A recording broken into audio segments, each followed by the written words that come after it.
시청자 여러분 안녕하십니까. 증시 프라임타임 오수혁입니다. 네, 김세영입니다. 네, 2월의 첫 거래일입니다. 오늘 코스피와 코스닥 각각 약세, 약보합권에 머물러 있는데요. 미국발 연준의장의 지목 이슈 등 여러 가지 이슈에 영향을 받고 있는 것 같아요. 네, 맞습니다. 코스피가 장 초반에는 2% 가까이까지 밀리다가요. 그래도 좀 낙폭을 만회해주고 있긴 합니다. 코스피 시장에서 개인 투자자들 그리고 기관 투자자들의 매수세에 힘입어서 낙폭을 만회해주고 있는데요. 앞으로 어떻게 흘러갈지 저희와 2시간 함께 하시면서 현명한 투자 전략 만들어 보시기 바라겠습니다. 네, 2월 2일 월요일입니다. 증시 프라임타임 주요 내용 정리해드리겠습니다. 네, 시장 변동성이 정말 큽니다. 이런 하락장에서는 지금 초고수들은 어떤 종목 매수하고 또 어떤 종목을 팔고 있을까요? 자세하게 알아보겠습니다. 오늘은 SK하이닉스가 올라와 있습니다. TP 상향 리포트가 나오긴 했는데요. 약세 보여지고 있습니다. 이유 알아보도록 하겠고요. 삼양식품도 실적이 잘 나왔는데 실적 발표 이후에 오히려 주가는 밀렸습니다. 잠시 뒤에 짚어보도록 하겠습니다. 네, 프라임 히트픽 시간에는요, 저희가 공략주 알려드리도록 할 텐데요. 정부가 2월 임시국회에서 3차 상법 개정안을 처리하겠다라고 공식화했습니다. 이에 따른 수혜주 알아보도록 하겠습니다. 잠시 뒤에 공략주까지 챙겨가시기 바랄게요. 네, 삼성전자와 SK하이닉스 지난주 역대급 실적을 발표를 했습니다. 기대감을 많이 모았음에도 불구하고 오늘은 약세로 출발을 하고 있는데요. 건강한 조정의 시작이 될지 관련 내용 직격 프라임 시간에 알아보도록 하겠습니다. 그리고 이제 출시가 임박했습니다. 올해 6월 출시 예정인 국민성장펀드.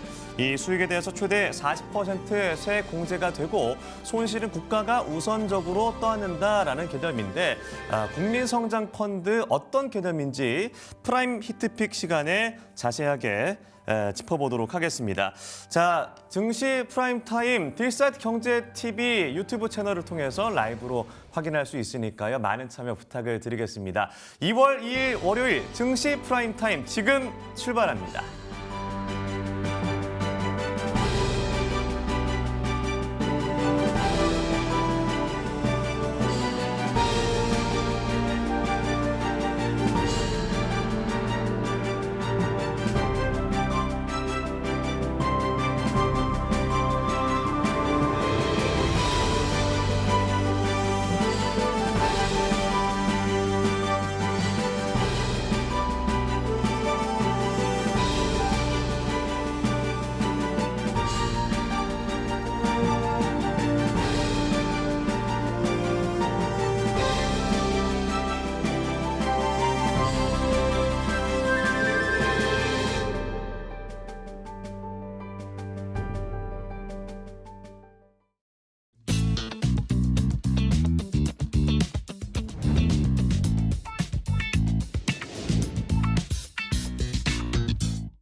투자상의 1%는 지금입니다. 고수들의 매매 패턴을 추적해보는 시간인데요. 오늘도 이분과 함께하도록 하겠습니다. 10시의 남자 제인씨 투자자문 소재민 대표와 함께합니다. 안녕하십니까? 네, 안녕하세요. 네, 사실 금요일에 뉴욕장이 좀 많이 밀려서 시청자분들께서 좀 걱정하셨던 분들이 많았거든요. 근데 그래도 좀 시장 나름 힘을 내주고 있고 이런 상황에서 개인 투자자분들이 1조 원 넘게 매수를 하고 있다. 좀 똑똑하시게 변하신 것 같기도 하고 아니면 조금 위험한 상황인 걸까요? 사실 이거 네. 똑똑하기보다는 네. 이제 학습이 된 거 아닐까요? 아하. 이제 야 올라가는 거 쳐다만 보다가 네. 빠지면 이거 잡아야 되는 거 아니야? 이제 이런 매수 대기 자금들이 많다 보니까 맞아요. 시장이 조금 밀려도 바로 말아올리는 그런 모습을 보여주고 있거든요. 사실 금요일 날 이제 새로운 연준 의장이 임명이 됐죠. 네. 근데 여기 의장이 이제 매파적인 성향을 가진 인물이다. 뭐 이런 우려 때문에 미증시가 좀 흔들리는 모습을 보이기는 했는데 네. 사실 여기에 대해서 좀 가볍게 코멘트를 드리면 사실 걱정할 게 아니거든요. 오히려 이제 트럼프 대통령이 계속 금리 인하를 외치고 있는 분이시잖아요. 네. 금리 인하 하자고 했는데 트럼프 대통령이 임명한 연준 의장이에요. 그러면 일단 초기에는 금리 인하 기조를 따라갈 가능성이 상당히 높다라는 거. 근데 만약에 매파적인 인물이 아니라 비둘기파, 그러니까 어떻게 보면은 금리 인하를 트럼프 대통령을 적극 지지하는 인물이 연준 의장이 됐으면 아마 시장은 그렇게 해석했을 거예요. 연준에 대한 독립성이 훼손되고 있다. 연준이 트럼프 입맛대로 움직일 거다. 뭐 이런 우려가 오히려 더 커질 수 있었기 때문에 그러네요. 이런 관점에서 사실 매파적 인물이 앉혀졌다라고 해서 이게 뭐 앞으로 금리 인하 절대 안 할 거고 이제 큰일 났다. 뭐 이렇게 볼 건 아니거든요. 네. 그래서 뭐 이것 때문에 미증시가 흔들렸다. 뭐 그건 인정이긴 한데 뭐 이게 뭐 시장의 방향성을 우하향으로 만든다던가 막 투매를 불러올 만한 그런 얘기는 아닙니다. 근데 여러분들이 이제 좀 알아둬야 될 게 뭐냐면 네. 사실 오늘 시장 얘기를 좀 더 앞부분에 많이 해드리긴 해야 될 것 같아요. 네네. 지금 미증시 같은 경우가 지금 국내 증시가 왜 잘 가고 있을까 생각해 보면 나라님께서 코스피 코스닥 부양책을 펼치신다고 하니까 잘 가는 거다. 이렇게 하고 삼성전자 하이닉스 잘 가니까 가는 거 아니에요? 네. 뭐 이렇게 생각을 하시겠지만 지금 국내 증시가 잘 가고 있는 건 네. 미증시가 바보라서 그래요. 그러니까 미증시가 매력이 지금 없는 상황이거든요. 네. 그러니까 미증시가 우상향도 아닌 것이 우하향도 아닌 것이 계속 가두리 양식장에 가둬진 것처럼 네. 계속 재미없게 움직이고 있어요. 근데 그런 상황에서 국내 증시에 뭔가 좋은 이야기들 이런 것들이 있으니까 더 투심이 끌어오르는 겁니다. 근데 만약에 미증시가 위로 방향을 잡게 됐을 때 네. 혹은 이제 아래로 방향을 잡게 됐을 때 미증시가 아래로 방향을 잡는다는 건 글로벌 증시 전체적으로 조정장이 나온다라는 의미거든요.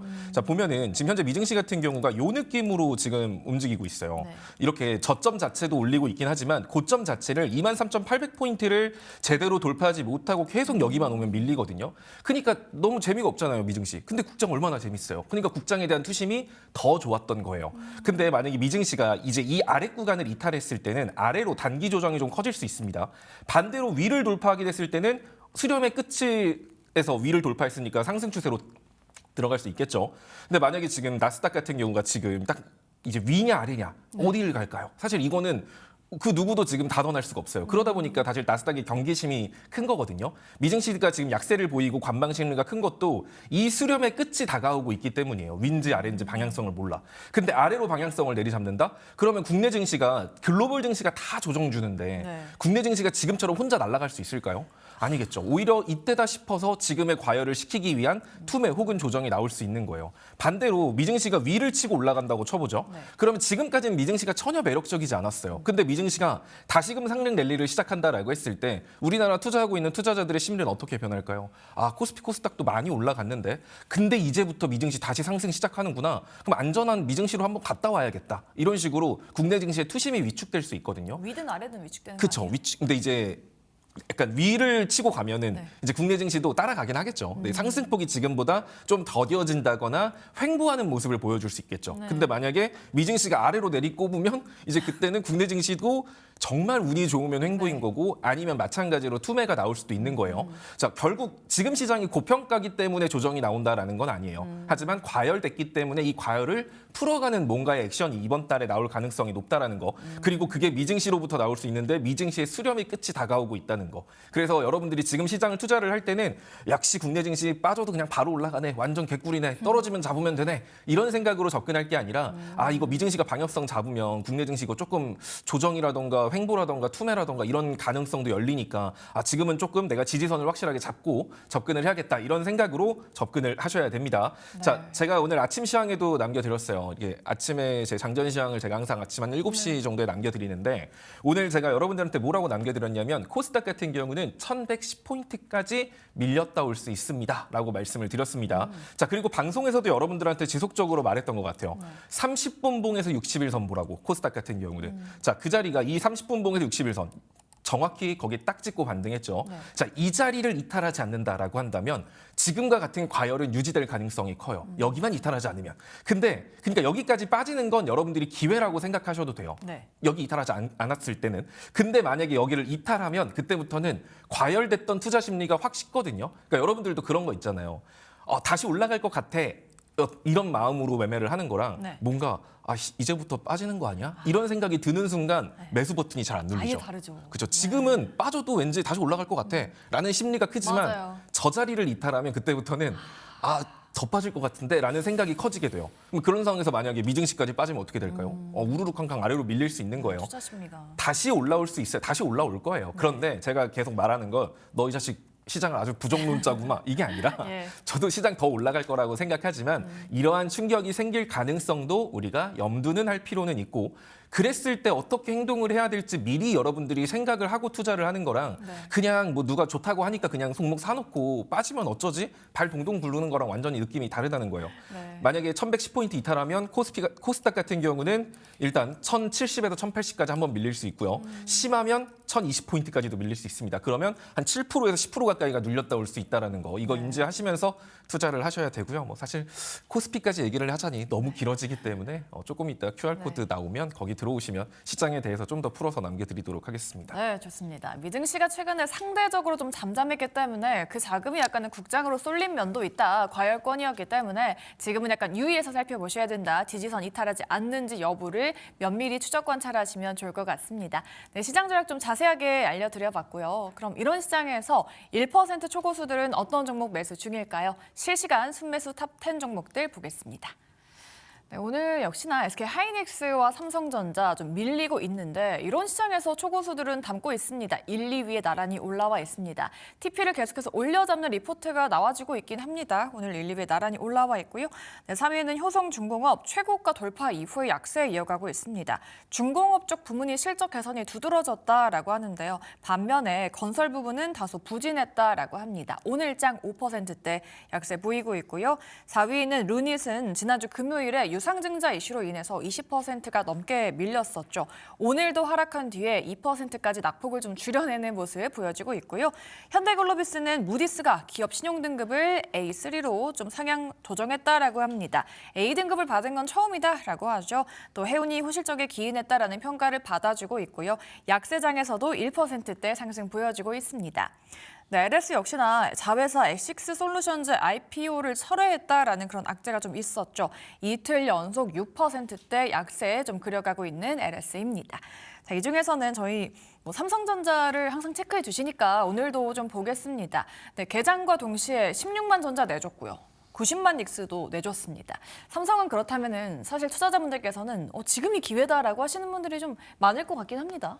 뭐 지금 삼성전자는 네. 제가 계속 말하지만 어떤 마음으로 들어가야 되냐면 사고 물린다 마인드로 가야 되거든요. 물려도 좀 괜찮다. 그러니까 물리고 시작한다 그냥. 내가 지금 그냥 물린다. 그러니까 지금 어떻게 보면 시장에서 여러분들이 뭘 살지 진짜 고민되는 분들은 네. 사실 제일 맘 편한 게 삼성전자거든요. 물론 삼성전자는 그럼 조정 안 와요? 아니 삼성전자도 시장 빠지는데 뭐 자기 혼자 올라가겠어요? 같이 빠지겠죠. 근데 반대로 시장이 영원토록 빠지지는 않을 거 아니에요. 지금 시장이 빠진다라고 해도 이게 방향성이 앞으로 다시 코스피는 막 2천, 3천 간다. 막 이게 아니라 지금 많이 올랐으니까 눌렸다 가는 거지 뭐. 다들 이런 생각이에요. 근데 문제는 그 잠깐 눌리는 게 이거 상승폭이 너무 커가지고 살짝만 눌리는 것 같은데 엄청 아플 수도 있겠는데 이게 걱정인 거거든요. 네. 그냥 지금 시장에서는. 그러면 결국 빠지면 삼성전자 같이 빠질 거예요. 근데 시장 반등하면 누가 삼성전자 버리고 혼자 시장지수 반등할까요? 절대 그러지 않거든요. 그래서 시장이 빠지든 말든 그냥 무난하게 모아가기에 나쁘지 않은 게 삼성전자이기 때문에 지금 삼성전자 쪽으로 꾸준하게 매수세가 들어오고 있는 거고 삼성전자 같은 경우는 제가 이제 또 이거 썰 풀면 긴데 예. 간단하게만 풀어드리면 제가 일전에 여러분들한테 제가 삼성전자를 또 많이 강조를 해왔었어요. 옛날부터. 저 보신 분들은 아시겠지만 진짜 5만 원부터 막 삼성전자 살 거 없으면 그냥 삼성전자만 사라고 막 했던 사람인데 그 다음부터 이제 삼성전자가 한 단계씩 뭔가 이슈가 던져지면서 주가가 위로 밸류업되고 있거든요. 그럼 지금 삼성전자가 올라가는 이유는 뭘까? 여러분들 왜 삼성전자 좋아요 하면은 다들 뉴스라던가 이런 데서 나오잖아요. D램의 가격이 폭등하고 삼성전자가 올해도 실적이 좋을 것 같습니다. 자, 여기까지. 지금까지 공개된 건 제일 처음에 삼성전자가 HBM 반도체 이제 공급을 시작한다, 엔비디아에. 거기다 추가적으로 삼성전자는 시스템 반도체를 하고 있죠. 네. 테슬라의 시스템 반도체를 공급하기로 했다라는 얘기가 나왔고 그러면서 또 한 단계 올라가고 또 한 단계 올라갈 땐 이제 D램 가격, 낸드 플래시 가격들이 올라가는데 삼성전자가 이쪽 하고 있는데 이걸로 매출도 좋아질 거다로 올라간 거예요. 그럼 여기서 한 단계가 더 올라간다라고 하면 기존의 이슈 말고 아직 등장 안 한 이슈들을 우리가 생각해 봐야 되거든요. 그럼 등장 안 한 이슈라고 하면 저는 파운드리 쪽에 대한 이슈일 가능성이 높다라고 봅니다. 사실 지금까지 삼성전자의 파운드리는 TSMC에 대해서 완전 무시당하고 약간 삼성전자는 안 돼 뭐 이런 건데 또 이거 풀면 길어지는데 어쨌든 파운드리에 대한 얘기 이것 때문에 삼성전자가 한 단계 더 상승할 수 있는 가능성이 남아 있고요. 그 다음번에 한 단계 더 올라갈 수 있는 부분이 뭐냐면 차세대 하드웨어 기기 같은 거거든요. 스마트 글라스라던가 뭐 XR 기기 같은 거 있죠. 로봇 피지컬 AI가 지금은 로봇에 국한되어 있다라고 한다면 AI를 사용할 수 있는 차세대 하드웨어 스마트 기기들 지금은 스마트폰, 폴더블 폰 스마트폰이지만 이 다음 세대의 기기들이 등장을 하기 시작할 겁니다. 지금 메타가 그걸 준비하고 있고 삼성전자도 준비하고 있어요. 그런 관점에서 삼성전자는 또 스마트폰 만드는 회사이기도 하잖아요. 이런 이슈가 만들어졌을 때 삼성전자가 2번 정도는 저 위로 밸류업할 여지는 있다라고 보거든요. 네. 그런 관점에서 삼성전자가 빠졌을 때는 어쩌지라는 생각보다는 그냥 빠지면 나눠서 잡는다라는 생각으로 여러분들이 들어가시면 좋을 것 같습니다. 일단 삼성전자는 뭐 이런 말하면은 큰일 날 소리 하고 있네라고 생각하실 수도 있겠지만 뭘까요? 13만 원 정도까지는 여러분들이 열어놓고 그냥 사놓고 물리면 그래 여기서 한 번 더 사지 뭐 여기서 좀 더 많이 사지 뭐 이런 느낌으로 편하게 가시면 될 것 같아요. 무조건 여기까지 빠진다는 거 아니고요. 현재 삼성전자 같은 경우는 볼린저 밴드 상단 타고 이렇게 추세를 만들고 있어요. 오늘 왜 매수 많이 들어올까요? 추세선 하단이기 때문이에요. 여기선 원래 매수를 하는 거고 추세선 상단에서는 매도를 하면서 끌고 가는 거거든요. 그러니까 고수들 입장에서는 지금 추세선 하단이잖아요. 그럼 여기서 들어갈 만하죠. 왜냐면 여기서 반등 나오면 다시 한 번 더 전고점 갱신할 테니까. 네. 근데 설령 여기서 밀린다라고 하더라도 삼성전자의 다양한 밸류들을 생각해 보면 아래에서 더 사면 되거든요. 그러니까 이런 관점으로 뭘 살지 모르겠다 싶으면 삼성전자 많이 올라갔다라는 생각보다는 그냥 삼성전자 그냥 까짓거 물린다 이런 생각으로 하시면 될 것 같아요. 네, 삼성전자에 대한 전략 꾸준하게 만들어주고 계십니다. 또 워낙 대장주도 국민주이기 때문에 좀 물려도 좀 마음 편하게 볼 수 있는 그런 종목이다라는 코멘트 달아드렸습니다. 삼성전자 알아봤고요. 네, 그럼 이런 시장에서 고수들이 팔고 있는 종목도 보도록 하겠습니다. 실시간 매도 상위 10가지 종목입니다. 네, 오늘도 여러 가지 또 새로운 종목들 많이 올라와 있습니다. 일단 1위의 삼양식품 말씀드렸다시피 실적이 잘 나왔었는데요. 실적 발표 이후에 오히려 주가 좀 차익 매물이 나오고 있습니다. 2거래 연속 하락세에 이어가주고 있고요. 삼성전기 대표님이 언급해 주셨던 종목이죠. 주가 고공행진 또 이어가주고 있습니다. 약세장에서도 4%라는 초강세 보여주고 있는 삼성전기고요.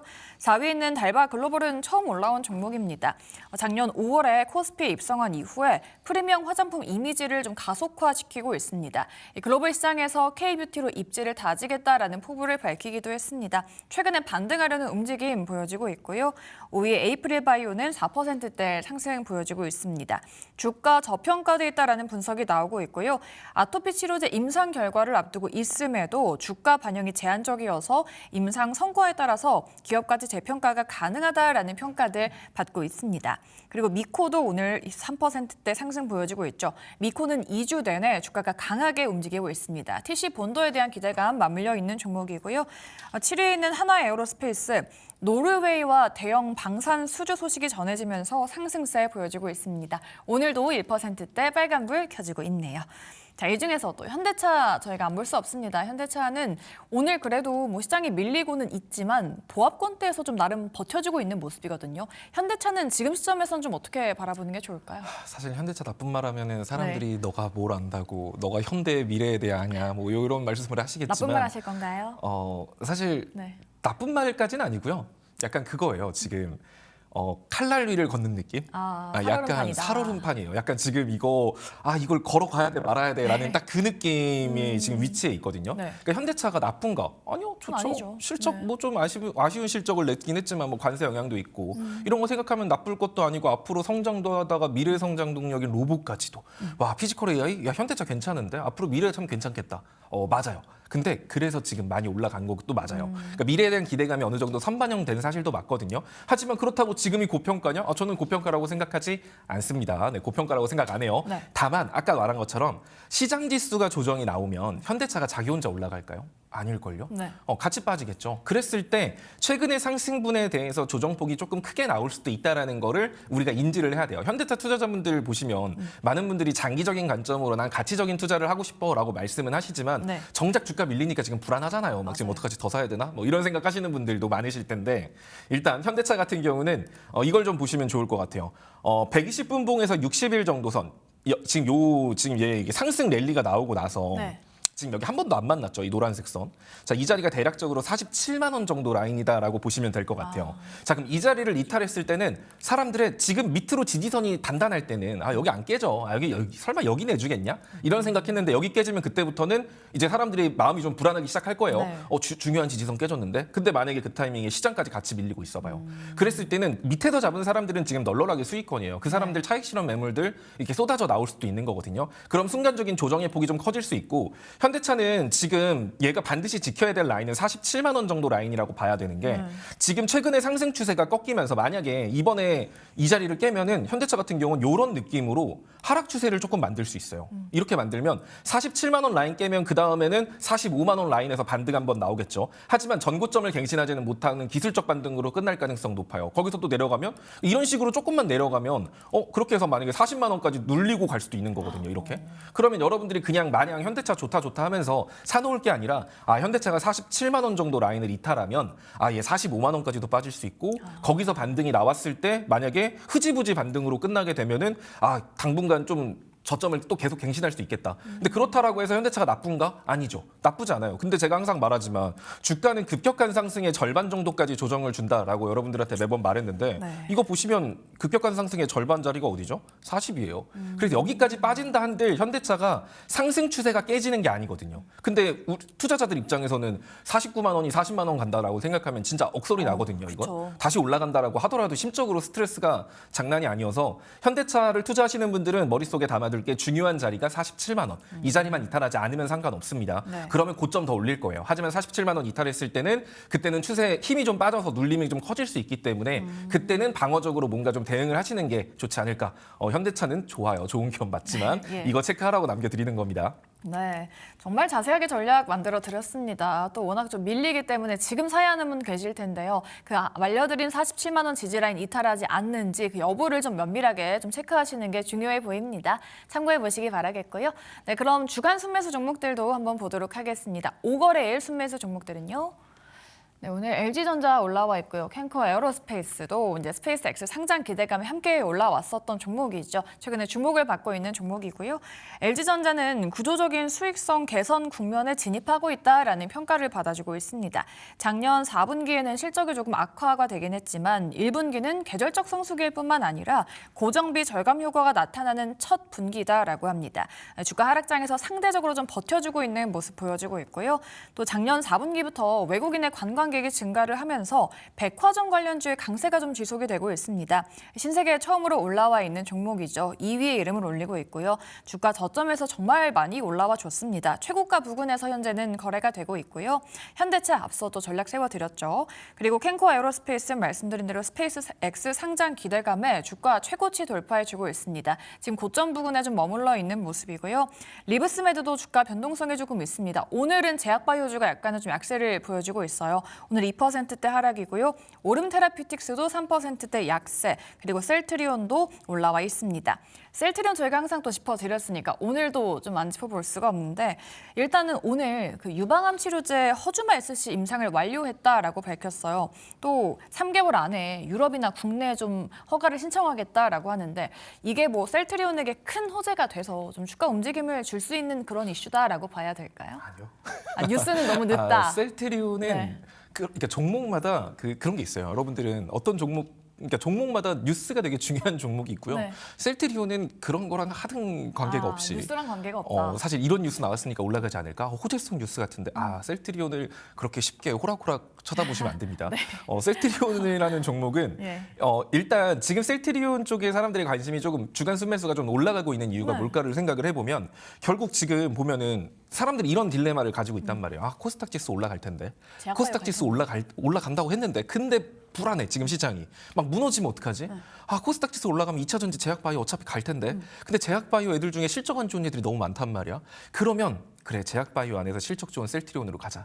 사실 이제 이런 말씀도 하시는 분들이 뭐 삼성 SDI를 제가 말할 때도 2차 전지 뭐 코스닥 얘기를 하는데 삼성 SDI는 코스피 종목인데 왜 그러시죠? 이러시지만 예. 섹터로 보시는 거예요. 2차 섹터. 네, 2차 전지와 제약바이오 섹터. 셀트리온도 마찬가지입니다. 그런 관점에서 봤을 때 지금 시장 지수는 결국 올라갈 것 같은데 네. 갑자기 여기서 밑으로 내려갔다 갈지 아니면 진짜 잘 버텨가지고 위로 올라갈지 이거에 대한 확신이 없는 거거든요. 네. 그러니까 결국엔 올라가긴 올라가. 이걸 아는데 그러면 이 제약바이오에 대한 걸 버릴 수는 없어요. 우리가 제약바이오 투자를 안 할 수는 없는데 네. 워낙 변동성이 크고 이쪽은 실적이 안 좋겠다. 또 금리에 대한 얘기까지 나오고 있고 이거 영 불안한데 그러면 제약바이오를 버릴 수 없을 때는 제약바이오 네. 안에서 실적이 탄탄한 종목을 사면 돼요.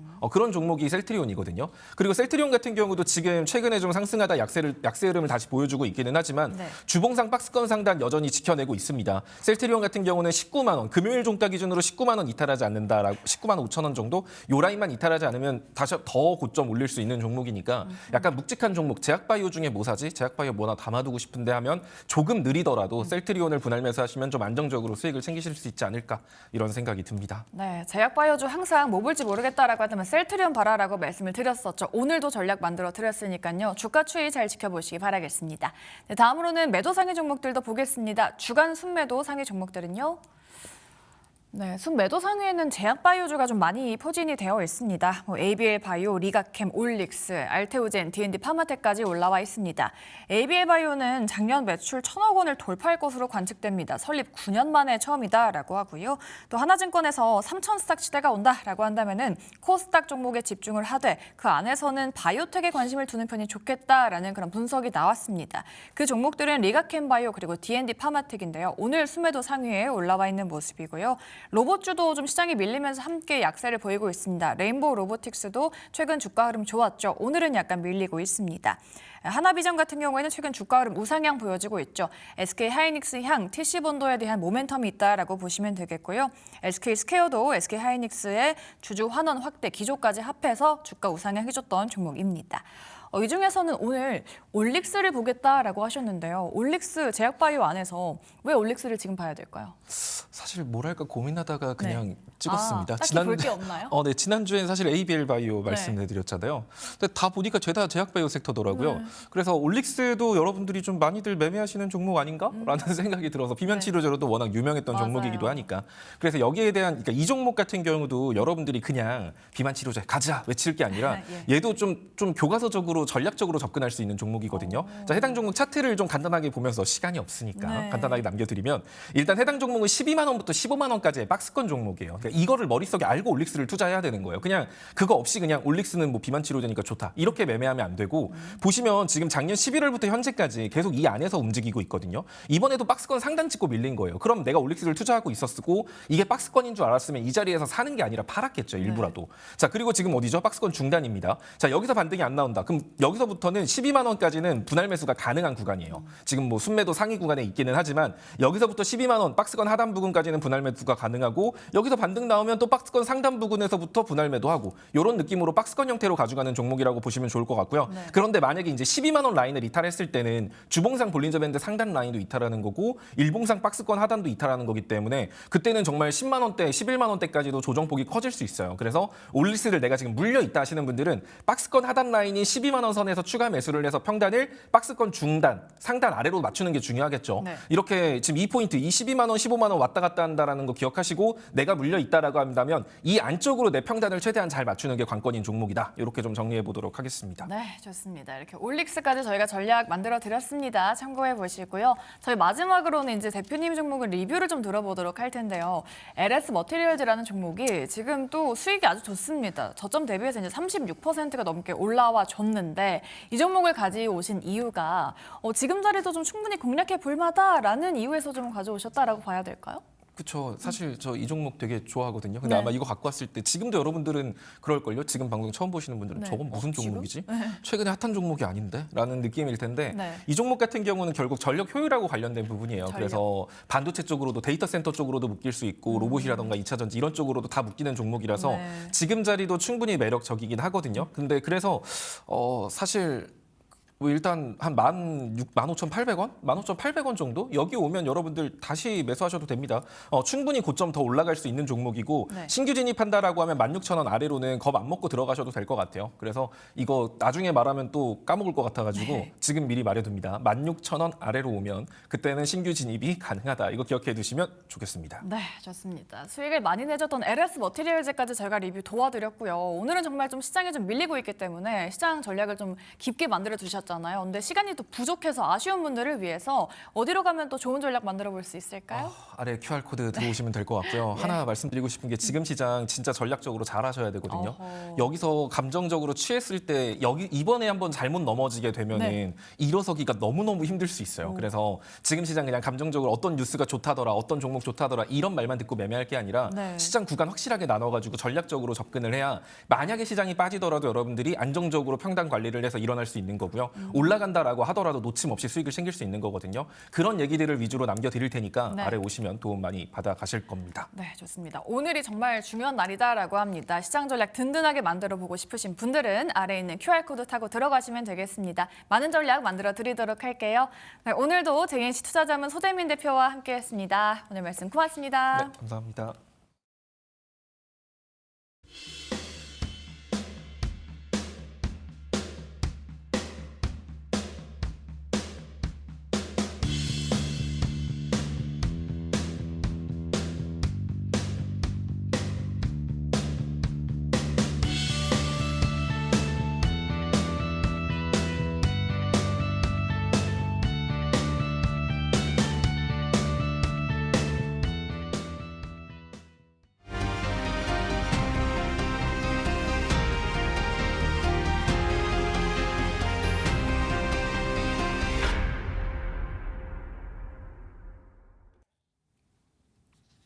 네, 직격 프라임 시간입니다. 오늘 이 시간 독립리서치 P&G 손창현 팀장과 함께합니다. 안녕하십니까? 안녕하십니까? 네, 지금 이 시각 10시 30분 10초, 11초를 지나고 있습니다. 오늘 장 시장을 관통하는 직격 이슈 세 가지 먼저 화면으로 만나보도록 하겠습니다. 네, 반도체주 건강한 조정이냐 매수 찬스냐 대외 변수로 인한 단기 조정, 오히려 실적이 보장된 AI 대장주를 싸게 살 수 있는 기회가 될 것인지 알아보도록 하겠습니다. 자, 2차 전지주 전고점을 향해 상승 지속하나 로봇과 ESS라는 새로운 성장 엔진을 단 2차 전지주 업황 회복과 함께 전고점을 향해 상승이 지속될지 알아보도록 하겠습니다. 자, 마지막 세 번째 이슈, 원전주 빨간불은 유지가 될까? 해외 수주와 정책 모멘텀이 탄탄하다는 평가를 받는 원전주, 변동성을 넘어서 주식 차트에 빨간불이 유지가 될지 짚어보도록 하겠습니다. 네, 삼성전자, SK하이닉스 지난주 역대급 실적을 발표한 이후에 오늘 2월 첫 거래일에 하락을 하고 있습니다. 오늘 각각 16만 원 선, 90만 원 선이 깨졌는데 오늘은 왜 떨어지는 거라고 볼 수 있을까요? 미증시에서 반도체 관련된 종목들이 단기적으로 좀 조정이 나왔습니다. 네. 그렇기 때문에 우리 시장의 반도체 종목들이 그동안에 가장 많이 오른 종목들이 많잖아요. 뭐 삼성전자, SK하이닉스. 그래서 조정을 같이 좀 받고 있는 게 아닌가라고 생각을 해볼 수가 있을 것 같고요. 네. 일단 뭐 미국에서 반도체 관련된 종목들이 전반적으로 조정을 받았었던 이유를 좀 살펴보면 예. 뭐 연준 의장에 대한 매파적인 가능성도 배제할 수 없다라고 얘기를 하고 있고, 그리고 이제 버블론 관련된 이야기도 있는 것 같습니다. 그래서 엔비디아가 이제 오픈 AI와 뭐 1,000억 달러 정도 투자를 좀 진행을 하려고 준비를 하고 있는데, 이게 좀 지연이 되다 보니까 그러면 이제 버블이 되는 게 아닌가라고 해서 좀 투자 심리가 위축이 되면서 전반적으로 하락을 하고 있다라고 생각을 하시면 될 것 같습니다. 하지만 이 버블이 왔을 때 네. 버블이라고 하고 버블이 온 적은 한 번도 없다. 그렇기 때문에 제가 봤을 때는 이 버블은 이 뭐 2000년대 버블을 이제 많이 떠올리는 분들이 많아요. 그때와 지금을 차별화해서 좀 봐야 될 필요가 있는 게, 그때는 이제 무작정 이제 닷컴이라고 하는 종목들이 상승을 하는 배경이 있었고요. 네. 그때는 실적이 뒷받침이 되지 않았습니다. 하지만 지금은 이제 뭐 오픈 AI나 여러 가지 제미나이 관련된 플랫폼에 대한 종목들이 실적이 나오지는 않고 있지만 하드웨어 쪽, 인프라 쪽에 대한 투자가 상당히 좀 많이 진행이 되고 있기 때문에 예. 거기에 있어서는 실적이 많이 뒷받침이 되고 있기 때문에 그걸 봤을 때는 아직 버블이라고 논하기에는 좀 이른 게 아닌가라고 생각을 해봐야 될 것 같고, 그래서 미증시가 전반적으로 조정을 받았고 우리 시장이 이제 뭐 단기적으로 많이 1월 들어서 많이 올랐잖아요. 네. 그렇기 때문에 조정이 좀 나오는 게 아닌가라고 생각을 해봐야 될 것 같은데, 뭐 크게 뭐 우려할 필요는 제가 봤을 때는 없을 것 같습니다. 그리고 1월에 수출입 데이터 동향을 보더라도 네. 반도체가 12월 들어서 1월에 이제 34% 증가를 했고, 그리고 수출 관련돼서도 200억 달러를 계속 높여가는 이런 추이를 보이고 있어서 이런 시장이 단기적인 상승에 있어서의 하락에 대한 빌미를 이런 쪽에 좀 찾은 게 아닌가라고 생각을 해봐야 될 것 같고, 그런 점에서 일단은 좀 오늘 많이 하락을 하고 있지만 좀 계속 관심을 가지셔야 될 필요가 있다. 라고 정리를 해봐야 될 것 같습니다. 예, 미국발 이슈에 영향을 받는 어떤 단기 조정일 수 있지만 크게 걱정하지 않아도 된다고 하셨는데 그렇다면 지금 보면은 개인이 좀 많이 담고 있는 것 같아요. 그러니까 저가 매수 기회로 여기는 것 같은데 지금 시점에 들어가는 건 괜찮다고 보세요? 뭐 조금 더 만약에 좀 하락을 한다라고 해도 예. 좀 러프하게 봤을 때는 좀 조정이 크게 나올 수도 있다라고 보고 있지만 뭐 굳이 지금 시점에서 보유하고 계신 분들은 뭐 매도를 할 이유는 없다. 수익을 좀 극대화할 필요가 있다라고 생각을 해봐야 될 것 같고 그리고 이제 보수적으로 증권사 중에 보수적인 의견을 지닌 이제 외국 증권사 중에 모건 스탠리가 네. 있었는데요. 이 모건 스탠리까지도 삼성전자와 SK 하이닉스의 상향 보고서를 냈습니다. 그래서 삼성전자는 21만 원까지 높게 책정을 했고 그리고 SK 하이닉스는 110만 원까지도 책정을 했어요. 네. 그런 점도 그동안에 보수적인 의견을 내세웠던 이 모건 스탠리마저 좀 긍정적인 리포트를 냈다라고 하는 건 우선 이런 빅 사이클이 아직 완전하게 끝날 것 같지는 않은 그런 조짐이 이어지고 있다라고 좀 보고 있고 네. 그리고 최근에 이제 마이크론 테크놀로지가 싱가포르에 10년간 35조를 투자를 해서 낸드 플래시 쪽에 대한 투자를 진행을 한다라고 얘기를 하고 있거든요. 예. 그런 점에서 우리나라의 뭐 낸드나 기존의 이제 레거시 쪽에 대한 반도체 투자 설비도 조금 더 앞당길 가능성도 배제할 수는 없다라고 볼 수가 있을 것 같습니다. 그리고 HBM3E가 지금 부족한 상태에서 HBM4를 이미 양산을 좀 들어가고 있는 상황이 SK 하이닉스로부터 나오고 있고 네. 그리고 삼성전자는 이번 달부터 양산을 좀 진행을 한다라고 하고 있죠. 근데 HBM을 많이 쓰면 쓸수록 결국엔 레거시 반도체가 많이 필요할 수밖에 없습니다. 그렇기 때문에 이런 쇼티지에 대한 가격 형성도 계속적으로 높아질 가능성이 있다라고 보고 있어서 제가 봤을 때는 이게 단기적으로 끝날 것 같지는 않고 중장기적인 관점으로 계속 좀 관심을 받을 그런 로드맵이 좀 짜여 있는 그런 상태다라고 보셔야 될 것 같습니다. 네. 일단 뭐 중장기적으로 반도체 시장은 좀 안정적이다라고 말씀을 해주셨지만 오늘 차트 보시는 분들 입장에서는 내가 담고 있는 분들 이제 저가 매수 기회를 삼아야 되느냐라고 보시는 분들 입장에서는 특히나 소부장주가 오늘 하락세가 좀 심해 보여서 이 부분에 대한 우려가 있을 것 같아요. 지금 뭐 솔브레인 9%, 마이너스 9%대, 뭐 원익 IPS, 한미반도체, 리노공업 6, 7%대 하락을 보여주고 있어서 이 부분은 좀 어떻게 봐야 될까요? 그동안에 좀 많이 올랐잖아요. 예. 그렇기 때문에 많이 뭐 단기적으로 떨어지는 건 당연하다라고 보고 있고 이제 야수의 심장을 가져야 될 필요가 있다. 그런 점에서 무조건 떨어진다라고 해서 다 담을 필요는 없습니다. 뭐 혹시라도 지금 이제 매수를 하려고 준비를 하신 분들은 분할적으로 담아도 충분히 나름 좋은 가격대에 형성이 되어 있는 종목들은 분할적으로 담아도 제가 봤을 때는 좋을 것 같다라고 보고 있고요. 네. 그런 점에서 뭐 굳이 지금 시점에서 대형주를 사느냐 아니면 중소형주를 담아야 되느냐라고 물어보신다라고 하면 제가 봤을 때는 일단은 뭐 대형주 쪽에 뭐 한 10% 그리고 중소형주 쪽에 10% 뭐 그렇게 좀 비중을 가져가시면 좋을 것 같고 이거를 이제 계속적으로 높여서 한 30%까지 높인다라고 하면 한 60에서 70%는 반도체 기본적으로 이 대형주 쪽 그리고 네. 소부장 쪽에 대한 그런 마켓을 좀 계속 관심 있게 보셔야 될 필요가 있지 않을까라고 봐야 될 것 같고 네. 특히나 이제 반도체 소부장단 관련된 종목들이 많이 못 오른 종목들이 아직도 많습니다.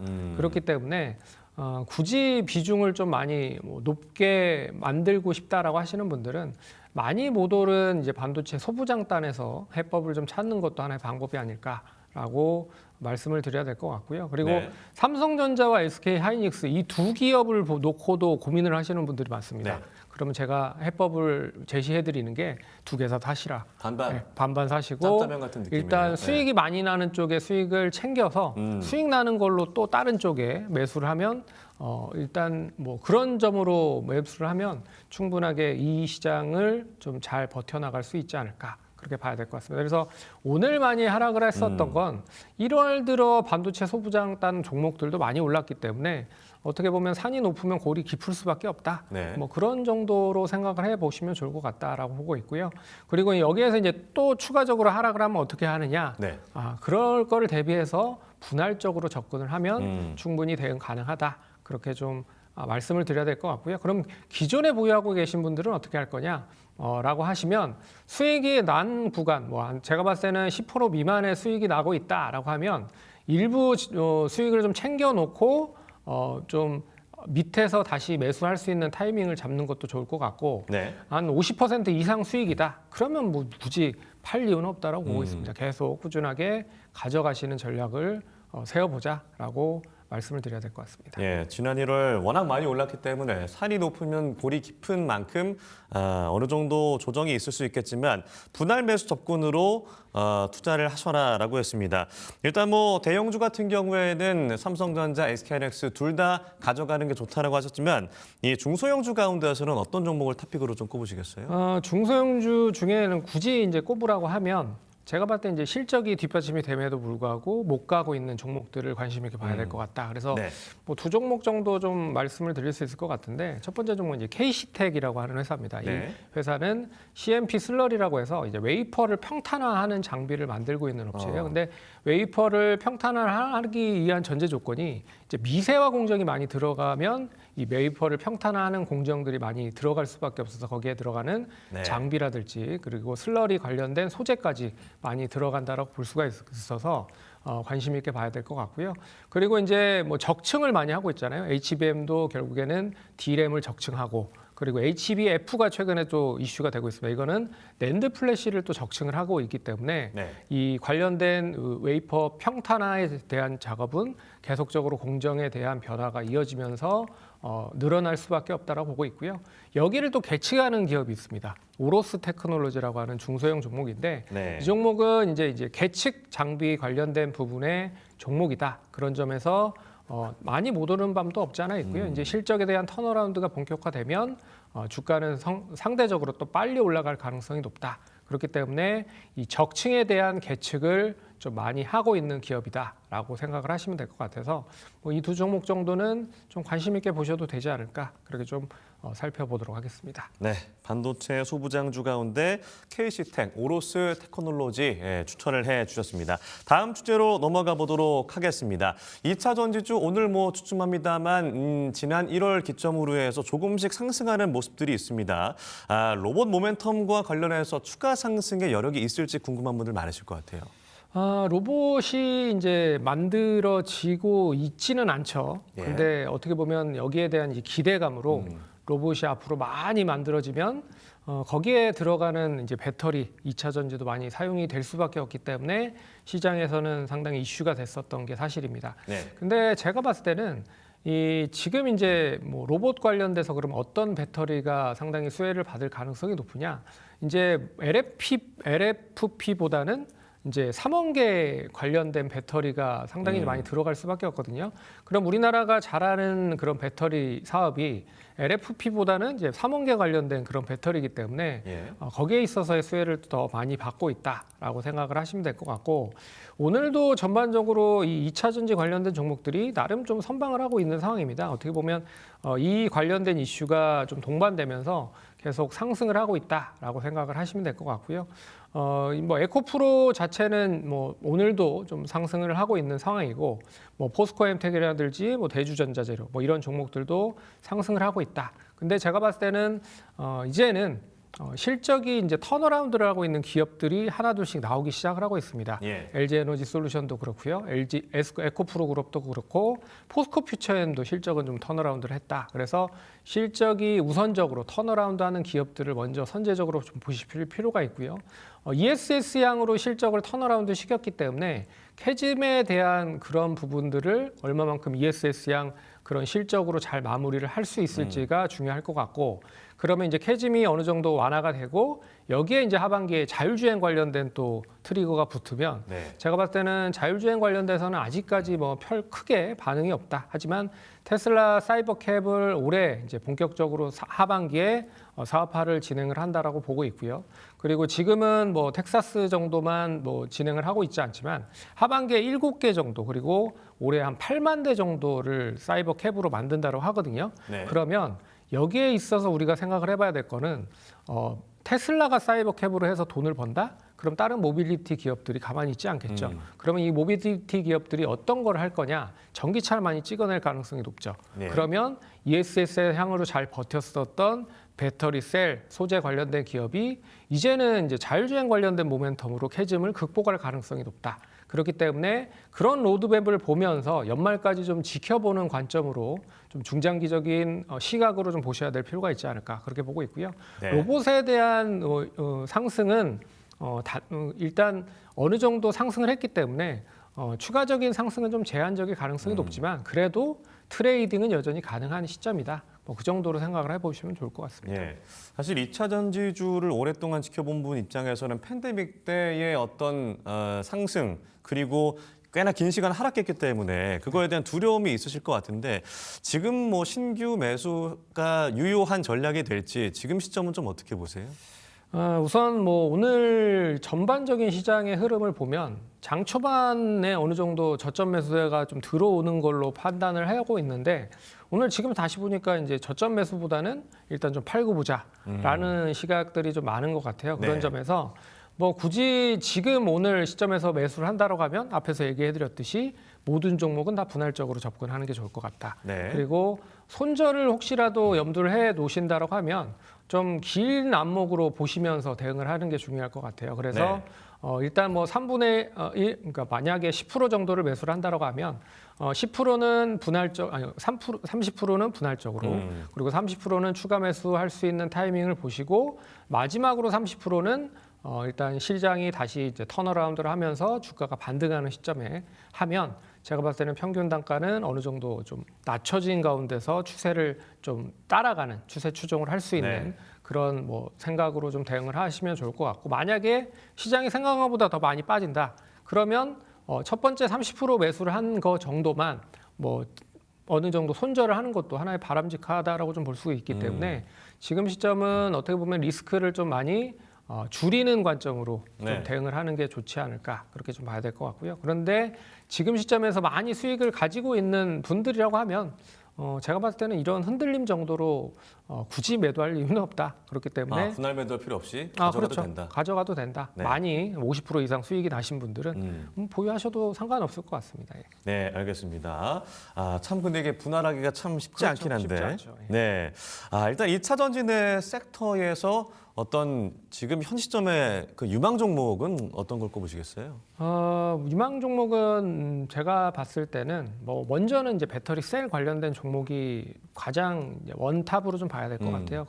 어차피 뭐 로봇을 만드는데 배터리를 만드는 것도 배터리 셀이고 네. 캐즘을 극복하는 데 있어서 뭐 배터리 셀이 역시나 극복이 돼야 되는 수준이 나타나기 때문에 네. 그런 점에서 뭐 삼성 SDI나 LG 에너지 솔루션 그리고 SKO는 상장이 되어 있지 않았기 때문에 SK 이노베이션이라는 이제 관련된 종목을 먼저 배터리 셀 쪽을 보시고 그리고 이제 소재 쪽 관련된 종목들을 보시는 게 좋지 않을까. 그래서 에코프로그룹주 아까도 얘기를 잠깐 해드렸죠. 포스코 퓨처엠, 에코프로그룹주, 뭐 LNF 정도 탑틱으로 좀 보시면서 대응을 하시면 충분히 좀 대응을 잘 할 수 있지 않을까 그렇게 좀 봐야 될 것 같습니다. 네, 현 시점에서 대형주 위주로 관찰을 하셔라라는 조언까지 들어봤습니다. 자, 마지막 주제에 가보겠습니다. 원전주의 빨간불이 유지가 될까입니다. 지난주 신규 대형 원전과 관련된 정부의 발표가 있어서 관련해서 들썩이고 있는데 장중에 변동성이 확대가 되는 모습도 나타나고 있어서 어떻게 좀 대응을 하는 게 좋을지 조언 들어보겠습니다. 제가 봤을 때는 우리나라가 탈원전 얘기를 하고 있지만 이제는 이제 원전 관련된 신규 원전을 2기 그리고 SMR 1기를 짓는다라고 아예 선포를 했기 네. 때문에 우리나라도 이제 원전 관련돼서 탈원전이 아니고 이제 원전 관련된 쪽으로 분류를 해볼 필요가 있다라고 봐야 될 것 같고 네. 그리고 제가 봤을 때는 그렇습니다. 미국이 정책적으로 봤을 때 이 탈원전에 대한 기조가 아직까지 뭐 이어지지 않고 있는 상황이잖아요. 그리고 이 버블이라고 하지만 이런 투자에 대한 것도 아직 완전하게 좀 줄어들지 않고 있기 때문에 네. 그런 점에서 원전 관련돼서는 계속 관심을 좀 가지실 필요가 있을 것 같고 그리고 미국 정부에서 또 하고 있는 게 전력이 부족하기 때문에 빅테크 관련된 기업들의 전력을 이제 부담을 시켰죠. 그래서 이 빅테크 기업들이 원전에 대해서 미리 선취매로 일단 원전에 대한 구매를 좀 하고 있는 상황입니다. 그러면 네.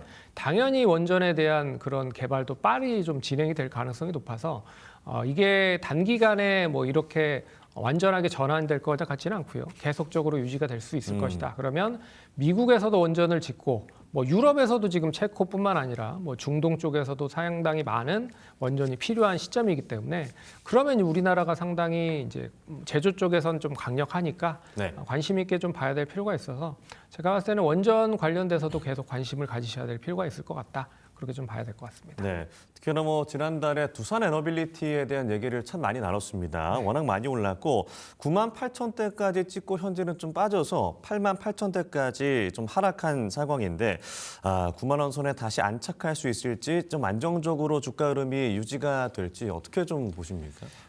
원전 관련된 탑픽 종목은 두산 에너빌리티와 현대건설입니다. 왜 그러냐면 대부분의 그 원전 관련된 ETF에 이 두 종목이 꼭 껴있다. 예. 그렇기 때문에 만약에 혹시라도 이 두 종목이 빠진다고 하면 관심을 좀 가지실 필요가 있을 것 같고요. 네. 굳이 뭐 지금 시점에서 매수를 한다고 하면 뭐 9만 원 밑이기 때문에 제가 봤을 때는 8만 5천 원까지 매수 충분히 가능할 수 있을 것 같고 손절가를 좀 러프하게 잡는다라고 보면 한 7만 9천 원 이탈하기 전까지는 계속 보유를 하시면 좋지 않을까. 그렇게 좀 볼 필요가 있을 것 같고요. 네. 9만 원 오늘 이제 하향하긴 했지만 다시 단기적으로 빠르게 회복을 한다라고 하면 다시 고점 놀이를 할 수 있는 시점으로 올 거다. 그렇기 때문에 지금 뭐 굳이 매도보다는 매수 쪽에 관점을 가지시는 게 좋을 것 같다. 그렇게 좀 정리해 보겠습니다. 예, 정부의 뭐 신규 원전 건설 계획 발표가 있었지만 사실 이게 굉장히 짓는데 오래 걸리는 이 산업이기 때문에 이 사이클에서 신규 원전에 대한 기대감이 언제까지 이어질 것인지 고민되는 분들이 있을 것 같아요. 우리나라는 이제 탈원전을 했다는데 그 중요한 기점이 있는 거고 네. 우리나라보다는 원전 쪽에 대한 발주는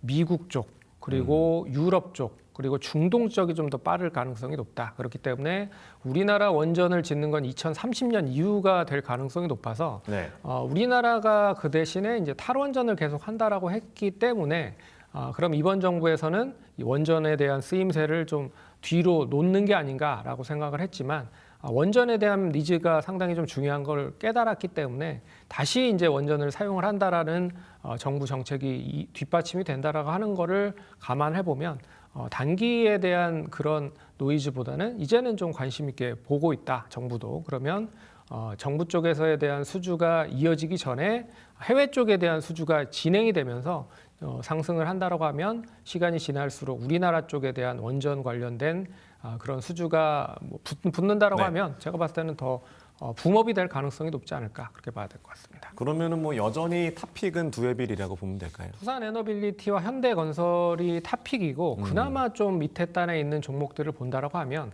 뭐 BHI나 한국전력에 있는 네. 이 한전 관련된 인프라 기업들이죠. 한전 KPS, 한전산업, 한전기술 뭐 이런 쪽에 대한 종목들을 좀 관심 있게 봐야 될 것 같은데 네. 저는 그동안에 많이 못 오른 거를 생각을 해보면 건설 관련된 종목들도 관심 있게 봐야 될 것 같다. 왜 그러냐면 기존의 건설 업체들은 이제 주택 관련돼서만 레퍼런스를 보유를 하고 있었지만 네. 이제는 SMR 그리고 원전 그런 부분에 있어서 뭐 현대건설이나 대림산업, DLENC죠. 그리고 네. 삼성물산이라든지 그리고 대우건설 등이 레퍼런스를 보유하고 있기 때문에 제가 봤을 때는 이 종목들은 PBR 자체도 0점대입니다. 1배가 되지 않고 있어서 네. 관심 있게 봐야 될 필요가 있다라고 정리해봐야 될 것 같습니다. 네, 알겠습니다. 오늘 직격 프라임 반도체 2차 전지주, 원전주까지 살펴봤는데 마지막으로 오늘 장 탑픽은 어떤 종목인가요? 오늘 장 탑픽은 역시나 이제 반도체 쪽에서 하나 좀 가져왔습니다. SFA라고 하는 회사인데 SFA. 이 회사는 뭐 아시는 분들은 다 아실 거예요. 이제 스마트 팩토리 쪽 관련된 그런 업체고요. 거기에 솔루션을 공급을 하고 있는 업체입니다. 네. 그래서 공장 자동화를 만드는 기업이다라고 생각을 하시면 될 것 같아요. 그래서 AI 컴퓨팅에 대한 기술 발전 그리고 생산 효율성 비용 절감에 대해서 계속 니즈는 확대될 가능성이 높을 것 같고요. 그리고 사업에 대한 매출 다변화가 좀 진행이 되고 있습니다. 원래는 2차 전지 쪽에 대한 매출 구성이 많았는데 여기에 이제 반도체라든지 그리고 유통 바이오 쪽 관련된 부분 사업까지도 확대를 하고 있는 상황이다라고 좀 보고 있어서 네. 관심을 가지셔야 될 것 같고요. 가장 중요한 건 실적이 좋습니다. 그런데도 불구하고 아직까지는 좀 재평가를 못 받고 있다. 그래서 올해 가이던스로 PER이 10배 정도 수준밖에 되지 않기 때문에 뭐 한 13배 정도 수준으로 평가를 받으면 목표가는 43,000원.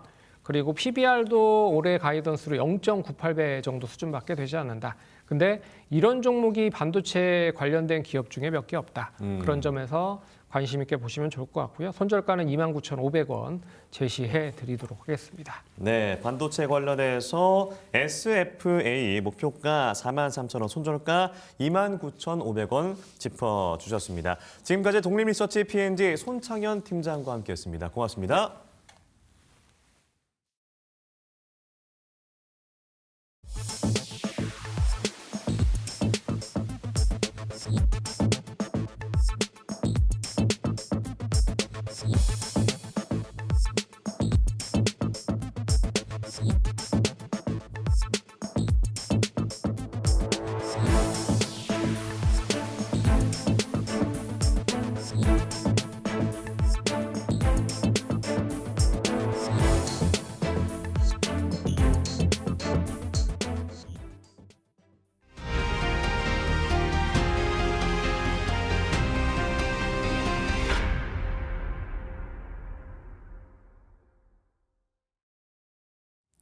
네, 프라이미드픽 시간입니다. 지난주 금요일 뉴욕 증시 하락과 함께 좀 하락 출발했던 시장 다시 말아 올려주나 싶더니 약세를 계속해서 그리고 있습니다. 이러한 시장 어떤 전략 필요한지 또 공략주까지 한꺼번에 알아보겠습니다.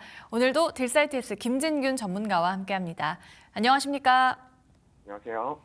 네, 일단 시장 좀 다시 반등하나 싶더니 다시금 양대 시장 모두 2%대로 빠지고 있거든요. 그런데 개인 투자자들은 오히려 매수세를 늘리고 있습니다. 이 위기를 기회로 전략 좀 괜찮을까요? 원래 개인들의 특성이 그래요. 주가가 올라갈 때는 보통 매도로 대응을 하고 주가가 빠지게 되면은 또 매수가 들어오곤 하는데 일단은 뭐 국장은 말씀하셨다시피 미증시 영향으로 큰 폭의 개파를 출발했죠. 장 초반에 바로 반등이 나오나 싶었는데 다시 밀리고 있어요. 예. 일단은 여러분들 오후장까지는 무리하지 마시고 좀 분위기를 좀 살피시면서 지켜보셔야 될 것 같고요. 제가 지난 목요일에 미증시가 찜찜하다고 말씀을 드렸었고 그날 밤에 실제로 나스닥 100 지수가 최대 2%까지 급락이 나왔었단 말이에요. 그리고 반등을 줬어요. 그래서 저는 위기는 넘겼다라고 생각했었는데 금요일에 또 빠졌어요. 네, 이렇게 되면 불확실성이 좀 커졌다고 볼 수가 있겠고 아직 단정 지을 수는 없지만 일단은 좀 전에 말씀드렸다시피 시장이 살짝 분위기가 좀 좋지 않습니다. 단기적 관점에서 봤을 때 조금 거시기 합니다. 그렇기 때문에 조심하셔라 말씀드리겠고 다만 이번 주에 긍정적인 모멘텀은 있어요. 네, 지난주에도 언급을 했다시피 팔란티어라든지 AMD 그리고 알파벳 이런 애들의 실적 발표가 예정이 되어 있단 말이죠. 개인적으로는 AMD와 알파벳 실적이 크게 기대가 됩니다. 컨센서스보다는 당연히 잘 나오지 않겠나 생각이 되고요. 다음 분기 가이던스 또한 긍정적인 내용을 기대를 하고 있습니다. 여러분들께서 지금 꼭 알아두셔야 될 게 뭐냐면요. 우리나라 증시는 글로벌 1등이었어요. 그죠? 그래서 강한 추세는 이렇게 비이성적으로 강한 추세를 만들게 되면 절대로 한 번에 무너지지 않는다라는 거예요. 물론 중간중간에 뭐 잔파동 조정은 나올 수 있겠지만은 추세적인 관점에서 추세가 꺾이려면 시간이 한참 걸립니다. 네, 큰 악재가 나오는 게 아닌 이상. 그래서 그런 부분도 좀 참고하셨으면 좋겠고 또 다들 아시다시피 정부는 이제 코스피 5천 안착이 이어서 코스닥 3천 닥이라는 또 새로운 목표를 설정을 하지 않았습니까? 지난 1월 29일 날 1,400조 원에 달하는 거대한 연기금에 코스닥 투자 비중을 대폭 늘려라라고 또 확대시켜라라고 하는 그 지침을 내렸습니다. 코스피만 추종해오던 연기금 이 평가 기준에다가 코스닥 지수를 이제 5% 편입을 하라는 게 이제 이런 지침이 확정이 되면서 앞으로는 연기금은 코스피 95% 그리고 코스닥 5% 이게 혼합 지수를 기준으로 평가를 합니다. 현재 연기금의 코스닥 투자 비중이 약 3.7% 정도로 알려져 있거든요. 근데 이거를 이제 평가 기준인 5%까지 끌어올리게 되면 코스닥 시장에 이제 추가적으로 유입될 수 있는 자금은 약 11조에서 16조 전후로 그렇게 추산이 됩니다. 이 어마무시한 자금이 한 번에 다 들어오진 않겠죠. 앞으로 서서 이제 분할로 들어올 텐데 1월 말에 지침이 떨어졌으니까 이제 2월부터 지금입니다. 2월부터 들어온다고 봐야죠. 그래서 저는 지난번에도 제가 말씀드렸습니다만은 2월 달 추가 상승 가능성을 높게 보고 있어요. 그래서 여전히 동일한 관점 유지하고 있고요. 혹시라도 단기적으로 조정을 받게 되면은 저점에서 분할 매수 관점으로 대응하시면 되지 않겠나 그렇게 말씀을 드리겠습니다. 맞습니다. 워낙 국내 증시가 좀 과열권이었기 때문에 건강한 조정이다라고 보시면 되겠고요. 혹시라도 조금 조정이 나온다라고 한다면은 분할 매수 관점으로 대응해보자라는 시장 전략까지 든든하게 만들어 드렸습니다. 자, 이런 시장 안에서도 전문가님의 종목들 좀 수익을 잘 내주고 있습니다. 오늘 주가도 좀 잘 버텨주는 종목이 있는데요.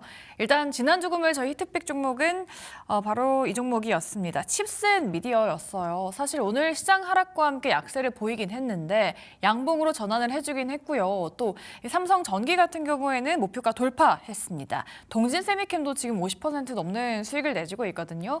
이 종목은 지금 시점에서 어떤 대응 전략 필요할까요? 네, 역시나 여러분들 종목을 보실 적에 차트만 보시면 안 된다라는 걸 알 수 있는 부분이에요. 내용이 있어야 됩니다. 그죠? 올라갈 만한 어떤 내러티브가 확보가 된 그런 종목들 하셔야 이렇게 좋은 수익이 나올 수 있다는 거 꼭 말씀드리고 싶고요. 지난주 금요일 날 말씀드렸던 히트픽은 칩스미디어였습니다. 이 종목도 아주 좋은 모멘텀을 가지고 있죠. 올해 2026년도에 이제 온디바이스 AI가 대중화되는 그런 시대입니다. 그래서 이제는 기기 스스로 자동차 포함해서 자동차, 스마트폰, 로봇 청소기 마찬가지예요.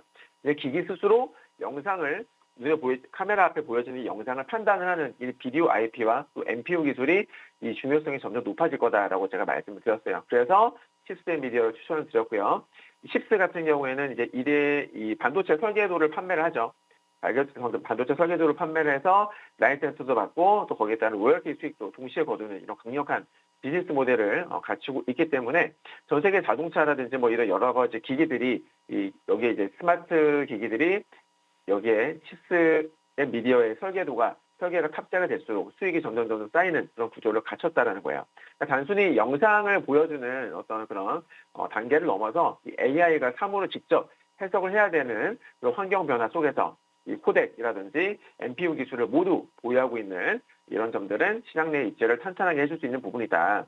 특히나 지난번에 있었던 CES 2026에서 공개했었던 AI, ISP 기술은요, 어두운 영상을 실시간으로 보정을 해주기 때문에 자율주행이라든지 또 스마트폰 제조사들의 관심을 끌었다라는 겁니다. 그래서 이런 부분들이 앞으로 새로운 성장 동력이 될 가능성이 있다라는 점도 꼭 염두에 두셔야겠고, 게다가 올해 6월부터 광주 광역시에서 시작되는 대규모의 자율주행 실증 사업은요, 실제 도로 데이터를 축적을 하면서 이 자율주행 기술의 어떤 완성도를 높일 수 있는 계기가 될 것이 분명합니다. 그렇기 때문에 또 우리가 멀리 내다봤을 때 정부의 레벨 4 자율주행 상용화 로드맵에 따라서 차량당 카메라 탑재량이 늘어나게 되면 당연히 관련 IP 수요도 증가하겠죠. 그러면서 칩스앤미디어의 실적 또한 우상향 가능성이 매우 높다는 점, 그렇게 여러분들께 말씀을 드리도록 하겠습니다. 자, 다음은 지난 19일 날 추천드렸었던 삼성전기입니다. 추천가 대비 7% 수익을 돌파했어요. 축하드리고요. 과거에 그 스마트폰 수요에 따라서 실적이 막 왔다 갔다 하던 삼성전기는 이제는 우리가 다른 시각으로 봐야 된다. 이제는 AI 인프라의 핵심 부품사로 변모하고 있다라는 거예요. 거기에 따라서 기업 가치가 릴레이팅이 되는 국면이라고 이해를 하시면 될 것 같은데, 이 산업의 쌀이라고 불리는 MLCC, 이게 이제 전력이 많이 드는 AI 서버라든지 자동차 전장 부품, 거기에 대량으로 공급이 되고 있단 말이에요. 그러면서 가동률이 90% 이상을 넘어섰습니다. 고전화 기술력을 바탕으로 이 수익성이 높은 하이엔드 시장을 선점을 하고 있다는 거예요. 그래서 또 반도체 전용 도로 역할을 하는 FPGA 기판 역시 또 북미의 빅테크라든지 뭐 이런 신규 고객사들 확대가 되면서 이 고부가 제품 비중이 기존의 기판을 추월했어요. 네, 그래서 실적을 앞으로도 계속 견인할 가능성이 매우 높고요. 여기다가 단순히 부품 공급에 지나지 않고요. 이제는 여러분들 좋아하시는 로봇용 소소형 어떤 모터라든지 액추에이터 시장까지도 얘네들이 진출을 했죠. 그러면서 휴머노이드 시대에도 대비를 하고 있기 때문에 제품의 어떤 공급 규모가 앞으로 멀리 내다봤을 때에 비약적으로 증가할 가능성이 높아졌다라는 거예요. 네. 그래서 또 거기다가 이 기업의 가장 강력한 모멘텀이라고 한다면 테슬라와의 어떤 탄탄한 협업 관계가 이 자율주행을 넘어서 로봇 분야까지도 이어질 수 있다. 그래서 중장기적인 모멘텀이 너무나 좋다라고 말씀을 드리고 싶습니다. 다음 목표가는요, 30만 500원 정도 보시면 될 것 같은데, 오늘 오전에 30만 원 찍었어요. 그래서 뭐 500원 한우가 차이니까요. 혹시라도 그때 못 파신 분들은 기회를 줬을 때 30만 원, 30만 500원 사이에서 한번 분할차 액션을 하시면 될 것 같습니다. 다음은 동진세미캠입니다. 제가 정말 강력하게 추천드렸던 종목이죠. 추천가 대비 지난주에 50% 돌파했었어요. 네. 최근에 그 중일 관계가 이제 급격하게 냉각이 되면서 안 좋아지면서 일본 정부가 중국향 반도체 핵심 소재의 출하를 제한을 시켰어요. 그래서 포토레지스트의 90% 이상을 일본으로부터 수입을 하던 중국의 반도체 기업들이 이제는 생존 문제에 직면을 했다라는 거죠. 얘네들은 포토레지스트가 없으면 공장이 완전 가동돼 버리거든요. 공장 가동이 멈출 수 있거든요. 그래서 얘네들 입장에서는 빨리 확보를 해야 돼요. 거기다가 포토레지스트는 유통기한이 매우 짧기 때문에 재고 확보가 어려운 이 소재 특성상 일본산의 어떤 공급망 차단은 얘네들의 어떤 아까 말씀드렸다시피 반도체 공장을 멈춰버린다. 너무 중요한 이런 이슈가 된 겁니다. 그래서 제가 여러분께 말씀드렸던 게 뭡니까? 기술력이 검증된 동진세미캠이 그 대안이 될 수 있다. 네. 중국 시장 내에서 일본산 대신에 어떤 대체제로 급부상할 수 있는 가능성이 있기 때문에 여러분께서 지금 보셔야 된다고 제가 강조를 드렸던 종목입니다. 특히나 올해부터 가동 예정인 삼성전자의 미국 테일러 팹 그리고 그 인근에다가 이미 동진세미캠이 현지 생산 법인까지 완공을 했다라는 거죠. 걔네 이미 양산 준비를 끝마쳤어요. 그래서 미국 시장도 선점을 할 수가 있고 동시에 또 중국의 일본 기업들이 공급을 하던 그 중국의 기업들도 뺏어올 수 있는 그런 정말 중요한 해가 바로 올해가 될 것이다라는 겁니다. 네.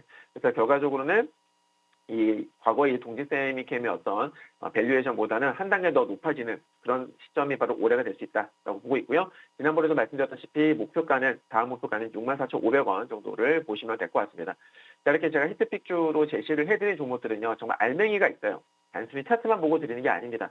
알맹이가 있고 어떤 시황의 업황이라든지 이런 어떤 내러티브를 다 제가 참고해서 고려해서 말씀을 드리는 것이기 때문에 승률도 높고 기대 수익률 또한 높게 나오는 거죠. 그래서 이렇게 좋은 종목들 받아보고 싶으시면 또 AS 받고 싶으시면요. QR코드 찍으셔서 우리 공개방에 꼭 들어오셔서 도움을 받아보시기 바랍니다. 네, 좋습니다. 히트픽 종목들 리뷰 도와드려 봤습니다. 삼성전기 목표가 돌파를 했고요. 다음 목표가 참고하시면서 주가 추이 눈여겨보시기 바라겠습니다. 동진세미캠 그리고 이외의 다른 종목들에 대한 자세한 전략 궁금하신 분들은 아래 QR코드 타고 들어가시면 되겠습니다. 자, 이제 본격적으로 오늘 시장에서 눈여겨볼 만한 관심주 짚어드리도록 할 텐데요. 오늘 첫 번째 관심주는 VT 가져와 주셨습니다. K뷰티 관련한 기업인데 전문가님도 좀 뷰티에 관심이 많으신 것 같아요. 최근에 좀 많이 가져와 주셨어요.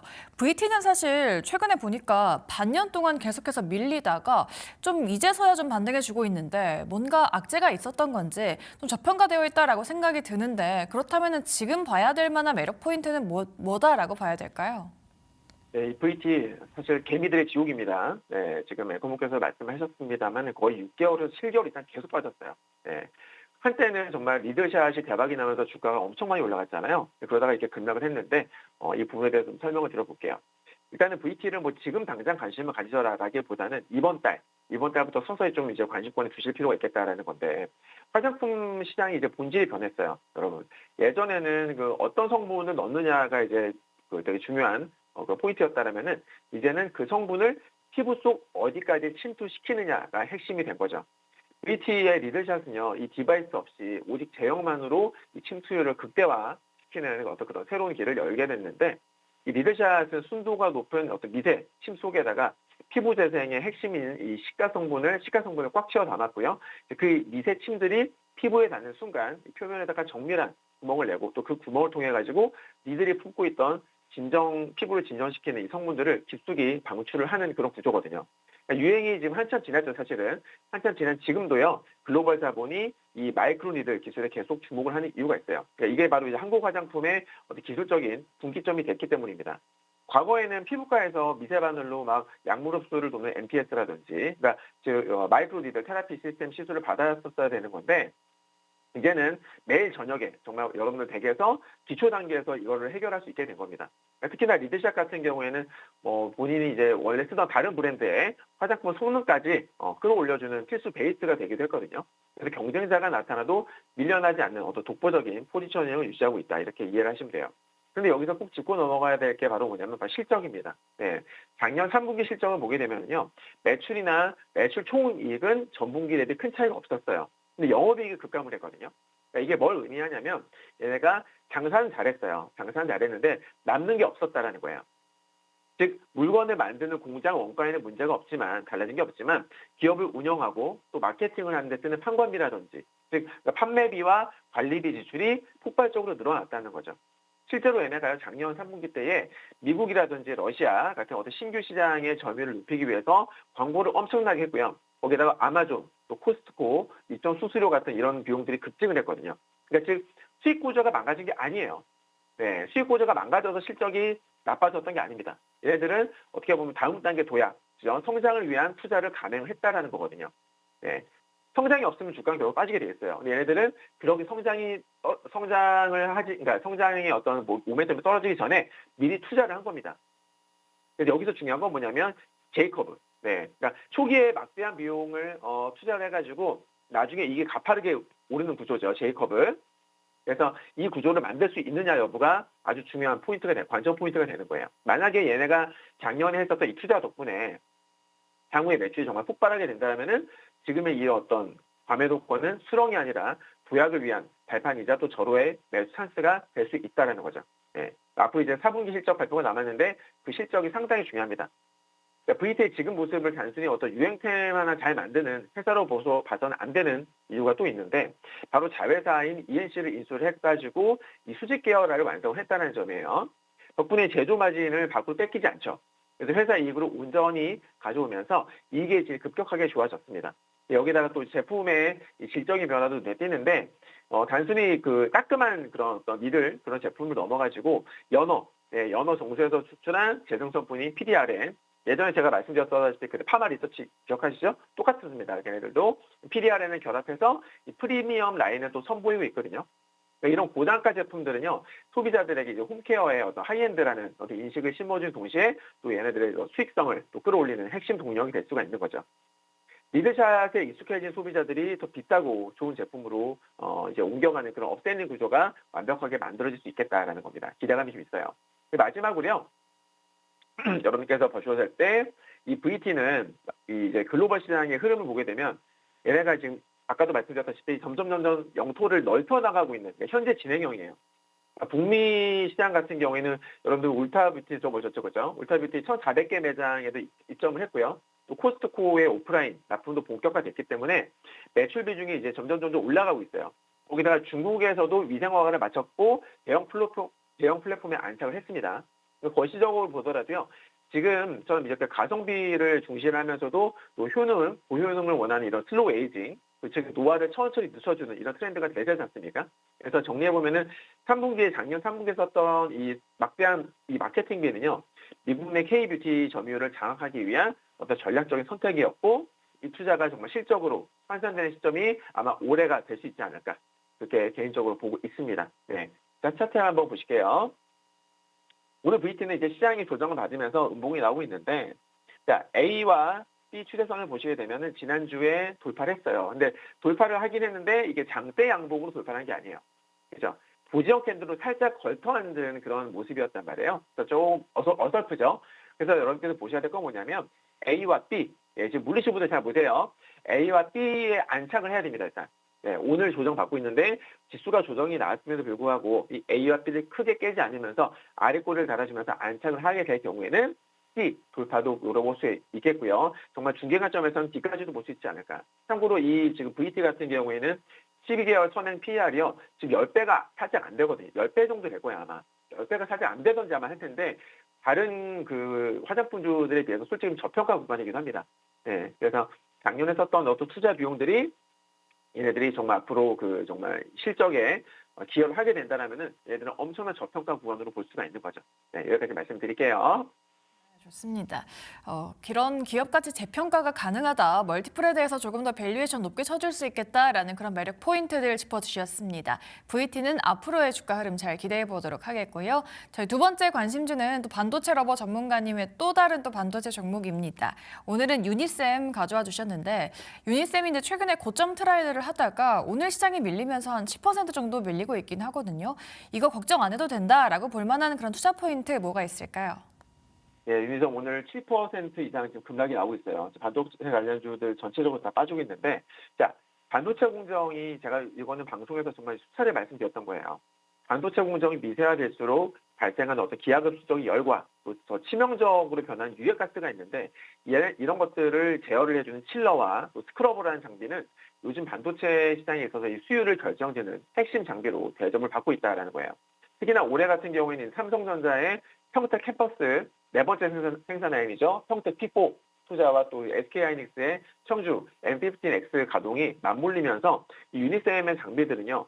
단순한 소모품을 넘어서 이제 필수적인 인프라로 재평가받고 있습니다. 그러니까 이제는 이 장비들이 없으면 최첨단 AI 반도체 생산 자체가 불가능한 시대가 온 거예요. 그러니까 반도체 공정은 마치 극도로 예민한 어떤 요리를 하는 주방과 같은데 조금만 온도가 틀어져도요. 재료가 상할 수가 있고 또 거기다가 연기를 제때 빼주지 않으면 주방 전체가 오염이 될 수 있어요. 유니셈은 여기서 두 가지 핵심 가전제품을 만드는 겁니다. 첫째는 칠러, 말씀드렸던 칠러. 요거는 반도체 웨이퍼에다가 이제 회로를 새길 때 발생한 엄청난 열을 영하 70도부터요. 고온까지 정밀하게 맞춰주는 그런 어떤 에어컨 역할을 하는 거거든요. 둘째는 스크러버인데 공정 중에 나오는 이 유해가스를 물로 씻어주거나 혹은 열로 태워서 깨끗한 공기로 바꿔주는 쉽게 말하면 공기청정기 같은 이제 역할을 하는 거예요. 전체 매출의 37% 정도가 이런 장비들의 어떤 유지 보수 여기서 나오는데 이건 이제 반도체 경기가 좋지 않아도 꼬박꼬박 왜냐하면 유지 보수이기 때문에 경기가 안 좋아도 꼬박꼬박 현금이 들어오는 강력한 어떤 보험과 같다 이렇게 보시면 됩니다. 자, 유니셈의 진짜 매력은 뭐냐면 단순히 물건을 많이 파는 게 아니라 정말 일의 질이 좋아지고 있다는 점인데요. 우선은 극저온 칠러를 주목을 하셔야 됩니다. 랜드 플래시를 300단 넘게 쌓는 초고단화 경쟁이 치열해지면서 시각 시간이 되게 길어지고 또 열도 폭증하고 있거든요. 유니셈의 이 극저온 칠러 같은 경우에는 기존보다 단가가 2배나 뭐 3배 정도 비싸요. 그래서 한 대를 팔아도 훨씬 더 이 수익성이 좋은 거죠. 네, 그래서 또한 거기다 미국이나 뭐 유럽의 글로벌 환경 규제도 유니셈에게는 기회가 될 수 있어요. 반도체 제조 공정에서 이 온도를 조절하는 데 쓰이는 이 냉매가스를 친환경적인 걸로 바꾸라고 강제하는 법안들이거든요. 근데 유니셈 같은 장비사들에게 있어서는 이 기존 장비를 친환경 신제품으로 교체를 해야 되는 이런 어떤 대규모 수요를 만들어주는 거죠. 곧 실적으로 연결된다는 겁니다. 참고로 유니셈 같은 경우에는 이 지구 온난화 지수가 단 1에 불과한 친환경 CO2 칠러를 개발을 해가지고 글로벌 메이저 파운드리들과의 테스트 중에 있어요. 그래서 이 콜 테스트만 끝나면 바로 공급을 가능하겠죠. 그래서 경쟁사들이 규제에 막혀가지고 주춤하고 있을 때 이 유니셈 같은 경우에는 친환경, 또 독점적 티켓을 거머쥐게 되는 셈이죠. 마지막으로 유니셈의 미래 수익 구조를 보게 되면요. 마치 정말 구독 경제와 닮아 있는데 장비가 한번 깔리게 되면은 계속해서 부품을 갈고 또 점검을 해야 되니까 설치 대수가 늘어나면 늘어날수록 미래의 수익성이 보장이 되는 거예요. 올해 삼성전자의 평택 P4 그리고 미국의 테일러 공장 그리고 SK하이닉스 M15X에다가 거기다 수천 대의 장비가 신규로 또 입고가 될 겁니다. 이렇게 되면 향후 5년에서 10년 동안 발생할 수 있는 어떤 유지 보수 수익은요 유니셈의 새로운 성장 동력이 될 수 있다. 물론 이제 미국의 공장 가동이 조금 늦춰질 우려는 있겠죠. 네, 하지만 규제에 따른 친환경 장비 교체 수요가 워낙 강력하기 때문에 전체적인 우상향 기조는 흔들리지 않을 것으로 보여집니다. 지금 주가 빠지는 건 지수 때문에 빠지는 거고 차트 한번 보실게요. 지수 때문에 하락을 하고 있는데 일단은 기술적으로 봤을 적에는 오늘 장대 연봉이 나오면 좋진 않아요. 네, 지금 보시면 D 그저 보시면 제가 동그라미 쳐놨는데요. D라든지 그리고 이 A라든 이런 어떤 저항대에서 지난번에 꼬리를 달았어요. 돌파를 했으면 모르겠는데 꼬리가 달려버렸거든요. 저항을 받은 상태에서 오늘 장대 연봉이 나오게 되면 당연히 기술적으로 좋지 않겠죠. 그죠? 혹시 보유하고 계신 분들은 참고하셨으면 좋겠고 만약에 얘가 음봉이온을 나왔다가도 하루 이틀 내로 다시 이 C라든지 D라인을 강하게 돌파해주는 양봉이 나와준다면 즉 양, 양 패턴이 나와준다면 그때는 이제 긍정적으로 보셔도 되지 않을까 그렇게 생각을 합니다. 네, 좋습니다. AI 반도체 수율의 수호자라고 합니다. 유니셈을 관심주 두 번째로 가져와 주셨고요. 삼성전자 그리고 SK하이닉스 공정에 수천 대 장비 공급이 본격화되면서 올해는 숫자가 찍히는 원년이 될 것이다라는 기대감이 묻어 있습니다. 이 종목도 자세하게 지켜보도록 하겠고요. 네, 마지막으로는 저희 히트픽 종목도 들어보도록 하겠습니다. 정부에서 지금 주식 시장에 대해서 관심이 정말 많은데요. 이번에는 상법 개정에 대한 수혜주 가져오신다라고 예고해 드렸습니다. 어떤 종목일까요? 네, 최근에 이 대한민국 자산 시장에 정말 큰 변화의 바람이 불고 있어요. 대한민국 자산의 핵심이 뭡니까? 부동산이었잖아요. 그죠? 근데 정부의 부동산 규제로 인해 가지고 종들이 살짝 주춤한 사이에 우리 증시는 이미 코스피 5천을 찍어버렸어요. 코스닥도 1,000을 찍었죠. 네. 근데 이제 우리가 시장을 바라볼 때는 더 이상 반도체, 로봇, 방산 너무 좋죠. 물론 전망은 너무 좋은데 너무 이런 쪽에만 치우치지 말자라는 겁니다. 정부가 확실하게 밀어주는 섹터에도 관심을 가져야 된다라는 거예요. 특히나 최근에 뭐 미장과 국장 흐름이 조금 이제 애매하지 않습니까? 지금 살짝 좀 위험하다, 아까 제가 위험하다 말씀드렸잖아요. 그래서 이럴 때일수록 더더욱더 우리가 어떤 순환매에 의해서 부각될 수 있는 이런 섹터를 보셔야 된다. 그래서 오늘 가져온 히트픽주는요, 정부가 추진 중인 밸류 그리고 분리과세, 상법 개정이라는 3대 정책 패키지로부터 수혜를 입을 수 있는 종목입니다. 그러니까 지금 부동산 시장은요, 올해 5월 9일이라는 어떤 데드라인을 앞두고 공포에 휩싸여 있어요. 그러니까 다주택자 양도세 그 중과유예가 종료되면은 차익의 최대 80% 이상이 세금으로 내야 되거든요. 그래서 대통령까지 나서가지고 지금 경고를 하고 있지 않습니까? 이제 그렇게 되면은 정부가 지금 하고 있는 건 너무 뻔해요. 부동산 팔고서 주식시장 들어와라, 뭐 이런 거 아니겠습니까, 여러분들? 네, 거기다가 정부가 또 거기다가 정부가 지금 뭐라고 했습니까, 여러분들? 연기금, 그죠? 뉴스 보셔서 아실 거예요. 지금 연기금 같은 경우에는 올해부터 아까 제가 말씀드렸던 부분인데 연기금 쪽으로 해가지고 이제 코스닥 쪽이라든지 뭐 앞으로 매수를 활성화시키는 또 정책도 발표를 했지 않습니까? 이런 부분들도 전체적인 시장에 긍정적으로 작용할 수가 있겠고, 그리고 얘 같은 경우에는 이 대한민국의 대기업들 중에서 보면은 압도적인 수준의 이 자사주를 가지고 있어요. 25%가 넘습니다. 그래서 이 자사주 같은 경우에는 그동안 어떤 경영권을 지키는 방도로 쓰였지만은 이제는 상법 개정이라는 어떤 칼날 앞에 서게 됐죠. 기존에는 이제 이런 것들로 인해 가지고 코리아 디스카운트가 됐었습니다만은 서서 이런 부분들이 올해 같은 경우는 상법 개정 3차가 남아 있는데 점점 단계가 진행될수록 코리아 디스카운트 점점 해소가 될 거예요. 네, 그래서 특히나 또 이 여러 가지 정부의 정책과 관련해 가지고 이 히트픽주가 또 전통적인 기업에서 미래 성장 기업으로 또 체질을 완전히 바꾸고 있다는 것도 체크하셔야 되겠는데, 자회사인 바이오 기업도 있어요. 바이오 기업의 송도 캠퍼스 완공이 가시화되고 있고요. 그리고 전반에 있어서 이 AI를 이식하면서 경영 효율을 극대화시키고 있습니다. 그래서 지수 5,000 시대에서는 단순히 딴 주식이 아니라 성장하는 가치주가 대접을 받을 수 있다고 생각해서 이 종목 가져와 봤고요. 차트 한번 보실게요. 보시면 지금 A와 B를 동시에 돌파해줬어요. 네, A와 B를 동시에 돌파해줬는데 지금 차트상으로는 나쁘지 않아요. 괜찮아요. 네, 그래서 저는 추세가 되게 좋다고 보고 있고, 다만 이제 오늘 지수가 좀 빠지면서 지금 살짝 조정을 받고 있거든요. 네, 크게 문제될 건 없다고 봅니다. 여기서 이 추세를 깨는 단기적으로 봤을 때 얼마 전에 나왔었던 장대 양봉을 깨는 그런 음봉만 나오지 않는다면은 충분히 추가 상승이 나올 수 있지 않을까, 개인적으로 이렇게 보고 있습니다. 자, 이 종목이 궁금하신 분들은요, QR코드 찍으셔서 공개만 꼭 들어오시기 바랍니다. 들어오셔서 이 종목이 뭔지, 또 손절가라든지 목표가 매수가 한번 받아보시면 크게 도움을 받으실 수 있을 겁니다. 좋습니다. 약세장에서도 든든한 종목 궁금하신 분들은요, 아래 QR코드 타고 들어오시면 되겠습니다. 많은 참여 부탁드리도록 할게요. 네, 프라임 히트픽 오늘도 딜사이트S 김진균 전문가와 함께했습니다. 오늘 말씀 고맙습니다. 감사합니다.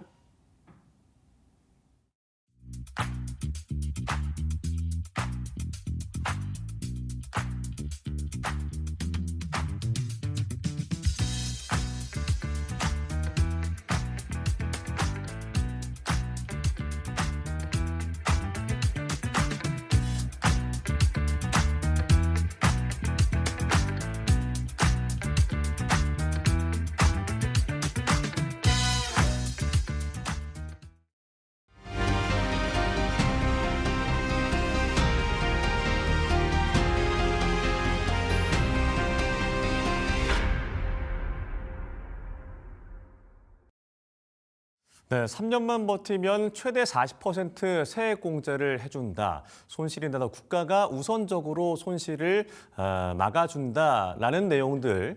일단 6월에서 7월에 나오게 된다고 하는 국민성장펀드입니다. 이 기존의 절세 계좌와 세제 구조가 어떻게 다른지 정말 매력적인 상품일지 오늘 짚어보도록 하겠습니다.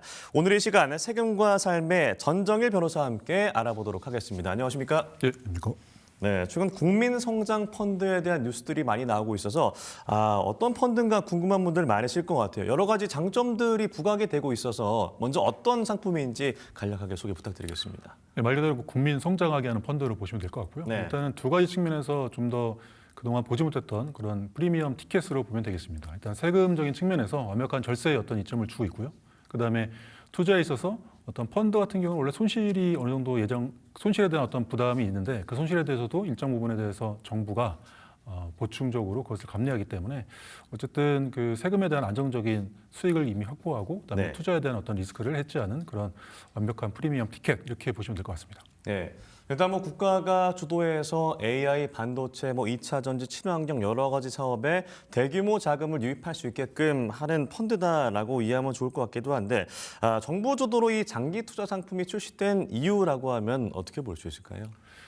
뭐 아무래도 뭐 요즘에 그 국내나 국제 뭐 AI 이런 부분이 굉장히 뭐 화두가 되지 않습니까? 네. 이런 부분에 대해서 지금도 물론 이제 각국이 경쟁하고 있는 상황에서 모든 국민들이 이제 뭐 느끼고 계시겠지만 지금 현재가 중요한 거가 아니라 앞으로가 더 중요하지 않습니까? 네. 그렇기 때문에 반도체, AI, 뭐 바이오 이런 부분에 대해서 국제적인 경쟁력을 갖추기 위해서는 우리가 지금에 안주하지 않고 대규모 어떤 그 자금 투입이 필요하다 이런 측면에서는 어쨌든 그 자금 원천이 필요하지 않습니까? 그렇기 때문에 그런 대규모 자원들을 필요할 때 일정 부분은 이제 국가로서는 그 자금 재원 조달에 스스로 조달하는 것도 있고 또 국민을 참여하게 될 필요성도 있고 또 결과론적으로는 그게 유망한 사업이기 때문에 그로 인한 과실도 이제 국가가 국민과 나눌 수 있는 그런 그 두 가지 어떤 방향성을 가지고 이런 펀드가 필요하지 않나 그렇게 도입된 것으로 이해하시면 될 것 같습니다. 그러면 조금만 더 구체적으로 들어가서 이게 예를 들어서 내가 1,000만 원을 투자를 하겠다라고 하면 거기에 대한 수익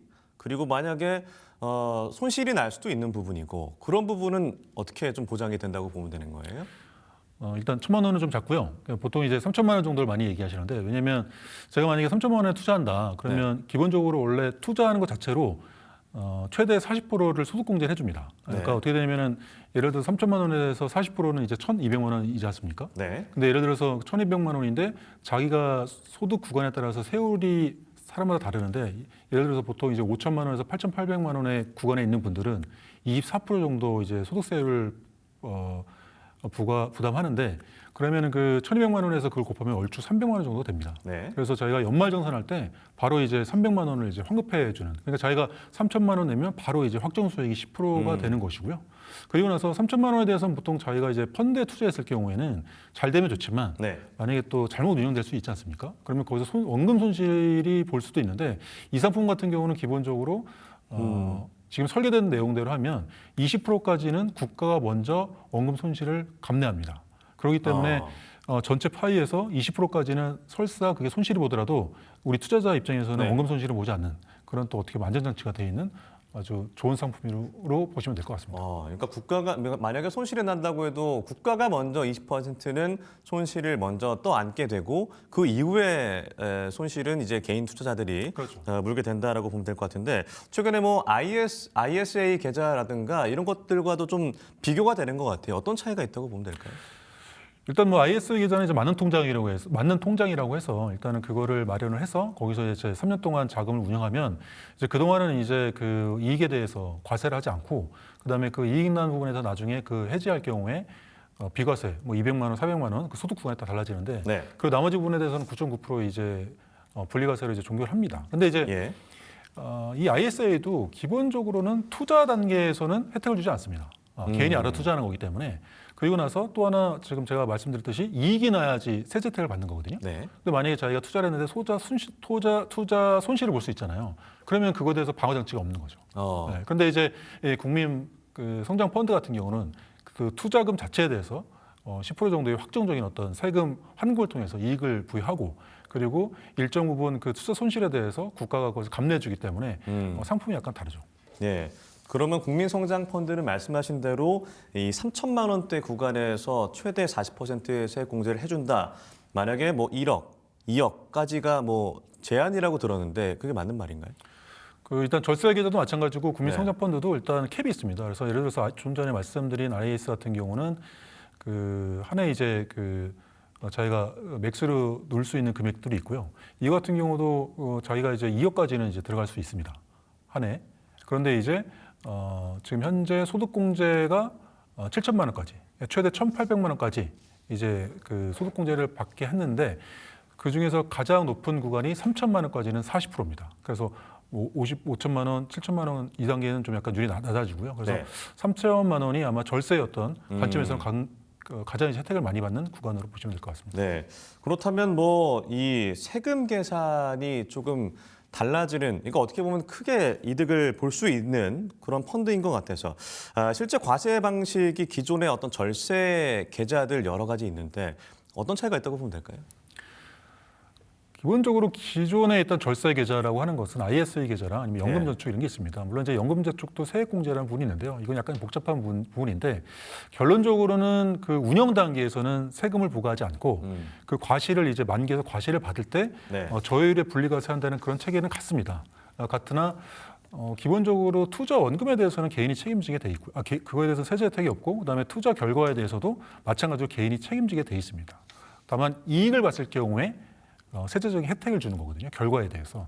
근데 이거는 그게 아니고 국민 성장 펀드 자체는 일단은 투자 원금에 대해서 네. 일단 10% 이상의 세금 환급을 통해서 확실한 이익을 보장을 해주고요. 그다음에 그 운영 과정에 있어서 만약에 손실이 났을 경우에도 20%까지는 국가가 이제 손실을 방어해 주기 때문에 네. 어떤 펀드에서 발생할 수 있는 투자 손실에 대한 리스크를 상당 부분 해지해 주기 때문에 굉장히 매력적인 상품으로 보시면 될 것 같습니다. 네, 손실 방어 얘기를 많이 해주셔서 말씀해주신 국민성장 펀드뿐만 아니라 뭐 ISA, 연금저축, IRP를 딱 놓고 봤을 때 가장 좀 큰 효용을 볼 수 있는 계좌 펀드 추천하신다면 국민성장 펀드다라고 보면 되는 거예요? 그건 사실 이렇게 뭐 시중에 뭐 아직은 사실 이제 세제 지원은 그 조세 제한 특례법이 일단은 아직 개정이 안 됐습니다. 그렇기 네. 때문에 지금 현재 이제 방향성만 그런데요. 근데 아무래도 소득공제라는 거는 자기가 약간 비용을 생각하면 되거든요. 자기가 번 거에 대한 어떤 비용을 차감해 주는 부분이기 때문에 결국에는 상대적으로 보면은 그 고소득 그 연봉자라든가 네. 고소득 자영업자들한테는 예를 들어서 뭐 3천만 원에 40%면 1,200만 원인데 극단적으로 그 50% 세율 구간에 있는 분들은 그 절반에 대해서 환급을 받는 거고 네. 만약에 자기가 세금을 거의 안 받으면 6%대면 세금 돌려받는 게 얼마 안 되지 않습니까? 그렇기 때문에 상품 자체는 아무래도 뭐 40대, 50대 그래서 고액의 연봉을 받거나 자영업자들 근데 연말정산하거나 뭐 소득세 신고할 때 공제받을 게 별로 없다. 네. 이런 분들한테는 굉장히 매력적인 상품이 되겠고요. 그러나 이제 뭐 20, 30대 우리 사회 초년생들 입장에서는 그만큼 일단 세율도 높지 않을 뿐만 아니라 그 이 상품이 또 뭐 장점일 수도 될 수 있고 단점이 될 수 있는데 3년 동안 묶여 있습니다. 그러니까 뺄 수가 없어요. 그래서 뭐 젊은 층들이 이제 만약에 뭐 결혼이라든가 뭐 집을 구매한다고 해서 갑자기 목돈이 필요하면은 이거 자금을 뺄 수 없거든요. 그렇기 때문에 이런 분들은 그 아무래도 IS 계좌라든가 이런 걸 통해 갖고 아무래도 원금에 대한 어떤 그런 입출이 좀 자유로우니까 그런 쪽에서 아마 세제 혜택을 바라보는 그런 관점에서 IS 계좌를 이용하고 아무래도 좀 40, 50대는 많은 그 성장 펀드를 이용하는 게 세대적인 측면에서는 좀 더 유리하지 않을까 그렇게 생각하고 있습니다. 예. 그러니까 말씀 들어보니까 3년이 묶여 있다라는 것 자체가 어떤 누군가에게는 어느 정도 뭐 목돈에 여유가 있는 분들은 투자를 할 만하고 근데 이제 젊은층 같은 경우에는 내가 목돈이 좀 필요하고 여러 가지 돈을 써야 될 때가 생겼을 때는 갑자기 또 해지하면 또 혜택을 못 받는 경우가 있으니까 직군에 따라서 또 나이대에 따라서 추천하실 만한 구간은 어떻게 볼 수 있을까요? 그러니까 이론적으로는 지금 말씀하신 대로 일단은 그 절세 계좌라는 게 약간 목적이 다르거든요. 네. 그러니까 국민 만능 통장 같은 경우는 결론적으로 뭐냐면 국가가 대규모 자금을 집행해서 그 사업에 대해서 계획적인 성장을 바라봐야 되는 그런 사업군에 대해서 지금 투자를 하고 있는데 아마 국가 입장에서는 본인들이 이제 그 자금 조달의 어떤 그 일정 부분을 국민들한테 주면서 동시에 이게 장기적으로는 이익을 볼 가능성이 많거든요. 그걸 나눠준다는 목적에서 이게 맞는 거고. 네. 근데 ISA 계좌 같은 경우는 중기 정도의 어떤 그 목돈을 마련하기 위한 투자 계좌입니다. 그래서 그 안에서 돈을 넣고 그리고 그 안에서 그 국내 주식을 사거나 아니면 ETF를 사서 이 자금을 마련하는 건데 네.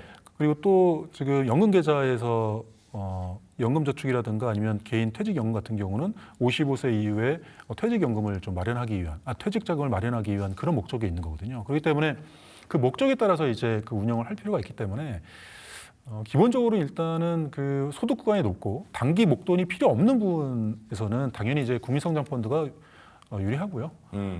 아무래도 사회 초년생 같은 경우는 지금 현재 부담하는 세율 자체가 높지 않기 때문에 소득 공제에 따라서 환급받는 세금이 적거든요. 그리고 원금을 또 부득이한 사유로 뺄 필요가 있는 경우가 있기 때문에 그런 경우에는 ISA 계좌를 이용하는 게 맞다고 생각하고 그리고 지금 확정되지 않았지만 청년 대상으로 한 ISA 계좌를 별도로 또 만든다고 하고 있습니다. 네. 그래서 이 건에 한해서는 청년들 같은 경우는 국민성장펀드와 마찬가지로 일정 부분 그 투자금에 대해서 소득공제를 해준다는 얘기도 있기 때문에 그런 걸 고려한다면 장기적으로 먼저 그 사회 초년생이나 뭐 20, 30대는 청년형 ISA, 그 이분들은 국민성장펀드로 가시는 게 맞지 않나 그렇게 생각하고 있습니다. 예. 그럼 어느 정도 뭐 연차가 있는 직장인들이나 뭐 사업자들에게 조금 더 혜택이 있을 것 같은데 이게 수익률 이전의 세제만으로도 이미 수익이 나는 구조다라는 얘기가 있어서 이게 맞는 얘기인가요?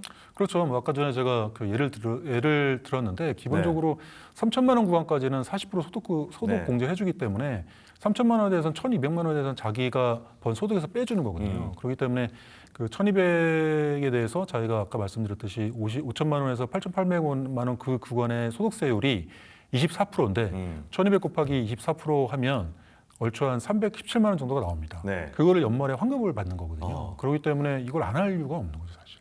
예. 자, 그런데 가장 큰 뭐 리스크라고 해야 될까요? 3년을 버텨야 수익이 난다. 중도 해지 시의 불이익은 어떤 게 있는지도 궁금한데요. 그 아무래도 투자 자체로 그 자체로 이제 그 최대 40%까지 소득공제 해줬기 때문에 네. 그 혜택을 본인이 포기한 게 되지 않습니까? 그렇기 때문에 아마 그 공제받은 부분에 대해서 당연히 환급을 본인이 다시 토해내야 되고 토해내야 된다. 예. 그리고 그에 따른 아마 또 다른 페널티가 좀 있지 않을까. 결국에는 원금 손실을 보는 거죠. 그렇기 때문에 어쨌든 이 성장펀드 자체가 그 신사업 부분에 대해서 어떤 국가와 국민의 새로운 먹거리에 해당하는 그런 유망한 AI라든가 반도체라든가 또 바이오라든가 이런 뭐 공장 설비라든가 여러 가지 또 장기적으로 돈이 들어가야 되지 않습니까? 네. 그런 어떤 기다림에 대한 또 좀 버티고 그다음에 그 성장의 어떤 그 단타가 아니라 장기적인 투자를 통해서 같이 수익을 나누자는 그런 목적이기 때문에 그 부분은 혜택을 받기 위한 최소한의 어떤 그 요건인 거죠. 그래서 네. 그거를 감내하셔야지만 그 혜택을 고스란히 받기 때문에 제가 누차 말씀드리지만 아마 3년 이내에 좀 목돈이 필요하다 이런 분들은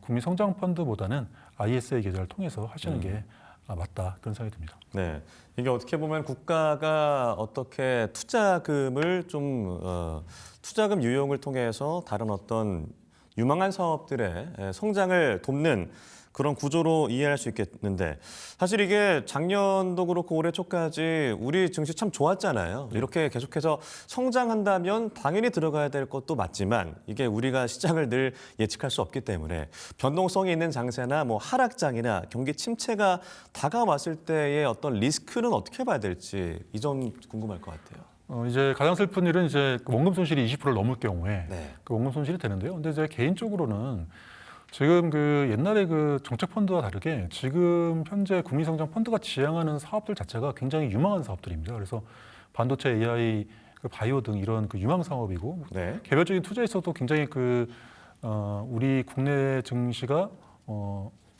일반인들이 얘기할 때 그 불을 뿜는 이유가 그런 산업군이거든요. 그렇기 때문에 그런 사업들이 앞으로도 전도 유망한 건 맞고요. 네. 그러나 이제 말씀드린 대로 원금 손실이 20% 이상의 어떤 마이너스가 났을 경우에는 그 슬픈 상황이 발생할 수 있는데, 근데 개인적으로 제가 봤을 때는 만약에 그런 사업들이 침체기에 들어간다는 거는 사실 우리나라에도 큰 문제지만 전 세계 경기가 굉장히 불황으로 간다는 얘기입니다. 그래서 너무 부정적으로 이렇게 생각하실 필요는 없을 것 같고요. 어쨌든 기본적으로 뭐 앵커님도 그러시겠지만 내가 네. 지금 당장 3천만 원 뭐 그 빌려주면 내가 300만 원 바로 이익을 봐주겠다. 그러면은 안 믿잖아요. 이게 말이 안 될 정도로. 그러니까 네. 확실한 일단 기본적으로 10%의 수익은 바꾸고 들어가는 거기 때문에 믿고 가셔도 될 것 같고요. 그리고 그 사업의 어떤 포트폴리오 자체가 굉장히 바람직하게 구성되고 또 제가 알기에는 기존의 정책 펀드의 어떤 여러 가지 문제점을 개선하기 위해서 많은 노력들을 하고 있는 것 같거든요. 그렇기 때문에 네. 이거는 국가가 어떤 증시 부양책 앤드 이런 그 과실을 국민과 같이 나누게 하기 위한 어떤 정책 지향점이기 때문에 가급적이면 같이 참여하는 게 맞지 않나 그렇게 생각하고 있습니다. 네, 국민성장펀드가 말 그대로 국민이 성장하는 국가와 기업이 성장하는 방향을 제시하는 상품이다라고도 볼 수 있을 것 같은데 그렇다면 이에 따른 어떤 증시 체력 강화에도 영향을 줄 수 있겠군요. 일단은 그 당연히 그 국내 증시에 상당 부분 그 자금이 유입되기 때문에 아무래도 국내 증시 부양에는 좋은 효과를 준다는 예상이 많습니다. 그러나 다만 문제는 그 과정에서 어떤 너무 공직적인 뭐랄까 좀 그 안정성만 추구한다든가 아니면 다른 그 이질적인 그런 요인들이 들어가기 때문에 그런 거에 대해서는 좀 제한하는 장치들을 마련하려고 노력하고 있는 걸로 알고 있습니다. 네. 자, 그리고 절세 효과가 크지만 정책 전에 과열 해석은 좀 경계해야 된다라는 얘기도 나오고 있어요. 투자자 입장에서 조심할 점은 뭐가 있는지 좀 짚어주시죠. 아무래도 일단은 자금이 있어야 되는 거고요. 네. 자기가 이제 기본적으로 투자할 여력이 있을 경우에 대출을 받으시면 안 되고 그리고 3천만 원까지가 소득 공제가 제일 크니까 그 자금 자체가 있는 경우에 바로 가입하는 게 좋을 것 같고요. 그리고 이게 그 기본적으로 6천억을 기본 그 베이스로 하고 있거든요. 그렇기 때문에 이게 만약에 선착순 개념이라고 할 수도 있습니다. 그래서 조기에 그게 다칠 수 있기 때문에 아마 자금 여력이 있는 분들은 뭐 금액에 상관없이 일단 참여하는 게 좋지 않을까 그렇게 생각하고 있습니다. 그럼 제가 다시 한번 질문을 드려볼게요. 선착순이라고 하셨으니까, 그러니까 뭐 가입을 할 수 있는 대상과 아닌 대상자는 없는 겁니까? 다 가입할 수 있는 건 아닌 것 같은데. 지금 현재 제한 두는 거는 금융소득 종합과세 네. 대상자들을 제외하고는 누구나 다 가입할 수 있는 거로 알고 있습니다. 그 기준이 어떻게 되는 건가요? 금융소득 종합과세는 이제 연 그 이자 배당 소득이 2천만 원 넘으시는 분들, 그래서 고액의 이자 배당 소득을 받는 분들인데요. 이분들은 이제 가입이 제한되고 다른 절세 계좌도 마찬가지입니다. 그렇게 네. 돼 있고 나머지에 대한 제한 요인은 특별히 없는 걸로 알고 있습니다. 네, 사실 뭐 아직 세부적인 제도가 좀 확정되지는 않은 상황이어서 현 시점에서 국민성장펀드의 효과를 가장 많이 누릴 수 있는 투자자라고 한다면 앞서도 좀 어느 정도 말씀을 해주셨습니다만 다시 한번 정리를 해주신다면요. 연말정산할 때 네. 고소득 그 연봉자라든가 자영업자가 되겠습니다. 그러나 제 개인적인 생각에는 네. 축구도 이론적으로만 얘기하는 것보다 운동장에 뜨는 게 좋지 않습니까? 그래서 소액이라도 모든 국민들이 국민성장펀드에 참여하셔서 그 과실을 함께 누렸으면 좋겠습니다. 예, 국민성장펀드에 대한 여러 가지 얘기들 현재 나누고 있습니다. 이미 뭐 ISA 계좌, 연금저축을 충분히 활용하고 있는 분들이라면 국민성장펀드 참 매력적으로 다가올 수 있을 것 같은데요. 국민성장펀드를 포트폴리오에 편입시키는 것, 이미 뭐 ISA, IRP 연금계좌 하시는 분들 입장에서도 매력적이다라고 보면 되는 거죠. 약간 상품의 성격들이 조금씩 다르죠. 다르긴 하지만. 예, 아까 말씀드렸지만 기존의 절세 계좌들은 이익에 대한 비과세라든가 저율과세고 이거는 투자 자체에 대해서 이미 세제 혜택이 있는 거고요. 그리고 또 상품도 다릅니다. 그래서 ISA 계좌 같은 경우는 국내 주식, 국내 상장 ETF만 되고 그다음에 연금 계좌 같은 경우는 증권사로 연동되는 그 중개형 같은 경우에는 ETF가 가능하거든요. 국내. 근데 이제 그 국내 성장펀드는 이미 상품 자체가 확정이 되는 거죠. 국가가 지정한 부분에 대해서 유망주 사업을 하게 되기 때문에 결국에는 그런 상품에 대한 포트폴리오도 다르기 때문에 그런 부분에 대해서 관심 있는 분들은 좀 고민을 하셔서 적정한 상품을 고려하시는 게 좋지 않을까 생각합니다. 네, 시기가 이제 6월에서 7월 사이라고 하는데 정확한 건 아직 나온 건 아니죠? 일단은 뭐 6월 정도로 보고 있습니다. 조세 제한 특례법을 개정해야 되기 때문에 아마 그 세법 개정안 될 때 아마 얼추 그렇게 예상을 하는 것 같습니다. 네, 환급금 규모도 뭐 예를 들어서 3천만 원 투자했을 때 최대 40% 그리고 뭐 1억 구간에 따라 차이가 있다고 하셔서 실제도 통장에 꽂히는 돈, 그러니까 제가 정확하게 이해를 구하기 위해서 3년 동안은 나에게 들어오는 돈은 없다라고 보면 되는 거예요? 사실 그 부분도 디테일한 분이기 때문에 사실 정확히 지금 세제 정리가 안 된 걸로 제가 이해하고 있는데, 근데 기본 절세 계좌도 다 마찬가지입니다. IS 계좌도 그렇고 그 연금 계좌도 마찬가지고 운영 과정에서 발생하는 이자 배당 그런 관련돼서 그 세금이 붙지 않습니다. 운영 과정에서는. 마찬가지로 이것도 3년 이내에서 그 운영 과정에서 발생할 수 있는 덧셈 뺄셈에 대해서는 이미 세금 문제가 없는 거고요. 그걸 이제 만기에 해지했을 경우에 그때 이익을 봤으면 그 이익에 대해서 이제 세금이 낮은 9.9%로 이제 저율의 분리과세로 정리되는 그렇게 이해하시면 될 것 같습니다. 그러니까 배당이 바로 들어온 건 아니고 그걸로 또 굴려 나가서 나중에 들어오고 그게 이제 분리과세가 된다라고 보면 되는 거예요? 그러니까 주머니가 그 안에 들어가서 운영될 때는 그거는 이제 최후 만기까지 운영 자금으로 다 쓰이는 거고요. 네. 예, 최종적으로 만기에 정산할 때 그때 벌었는지 안 벌었는지에 대해서 정산하는 구조이기 때문에 아마 제 예상은 운영 과정에서는 세금 부담이 없다. 세금 문제는 없다. 이렇게 이해하시는 게 맞지 않을까 그렇게 생각하고 있습니다. 네. 그러면 이제 뭐 국민성장 펀드 안에서 뭐 2차 전지와 관련된 부분, 아니면 AI 반도체와 관련된 부분, 아니면 섞여 있는 부분들이 있다고 보면 되는 겁니까? 그렇죠. 제가 알기에는 결국에는 그게 상품이 하나는 아닌 거죠. 하나는 아닙니다. 그리고 네. 그게 그 별도의 뭐 민간의 어떤 합동위원회들이 있어갖고요. 그 적정한 산업이나 산업군에 대한 어떤 그 평가 기준, 투자 기준 이런 것이 지금 명확하게 되어 있지는 않지만 그런 절차에 대한 어떤 메커니즘은 지금 잡혀 있는 걸로 알고 있습니다. 그러면 어떤 기업에 투자를 하는지도 투명하게 알 수 있는 구조인 거예요? 그거는 당연히 공개하겠죠. 어. 예, 왜냐하면 네. 그러지 않으면 뭐 시장에 어떤 투자의 왜곡 현상이 발생할 수 있기 때문에 네. 그 정부에서는 그것을 어떤 공적인 기능과 또 어떤 사적인 기능을 좀 균형적으로 판단을 해서 정말 이거 국민적인 어떤 투자 상품이기 때문에 일방적이 아니라 네. 어떤 그 증시라든가 개별 산업군에 대한 영향을 충분히 고려해서 오히려 역효과가 없는 투자가 될 수 있도록 많은 노력들을 하려고 지금 준비하는 걸로 알고 있습니다. 네. 이게 뭐 IS의 최근에 정부 입장에서 해외에 투자하는 분들 입장에서 국내 주식을 좀 투자하셔라라는 어떤 추천 상품으로 여러 가지 제도를 만들려고 노력을 하고 있는 것 같습니다. 국민성장 펀드와 관련해서 많은 분들이 궁금하실 만한 부분들 좀 질문을 드려보고 싶어서 일단은 뭐 사회초년생들 앞서 말씀하셨지만 결국에는 목돈이 좀 여러 가지로 필요한 사람 입장에서는 지금 당장 들어가서 3년 동안 묶여 있는다라고 하면 리스크가 있는 것이고, 근데 연차가 있는 분들, 뭐 사업을 오랫동안 해오신 분들 입장에서는 세액공제를 해준다, 그러면은 좀 더 유리하다라고 판단을 하실 것 같아서 다시 한번 질문을 드리자면 이게 세대별로 또 직장, 직군에 따라서 좀 이득이 되는 게 달라질 수 있다라고 보면 되는 건 거죠. 네. 그 이론적으로는 이제 그 연금 계좌 같은 경우는 55세 이후에 노후 자금을 마련하기 때문에 차츰차츰 준비하면 되는 거고요. 자기 네. 인생 계획에 따라서. 그러나 이제 굳이 구분한다면 사회초년생 20, 30대는 ISA 계좌를 활용하시는 게 어떤 투자의 자율성과 원금 회수의 자율성이 있기 때문에 그게 낫고 30, 40대, 아까 40, 50대의 어떤 고소득 자영업자나 아니면 그 연봉자들은 당연히 네.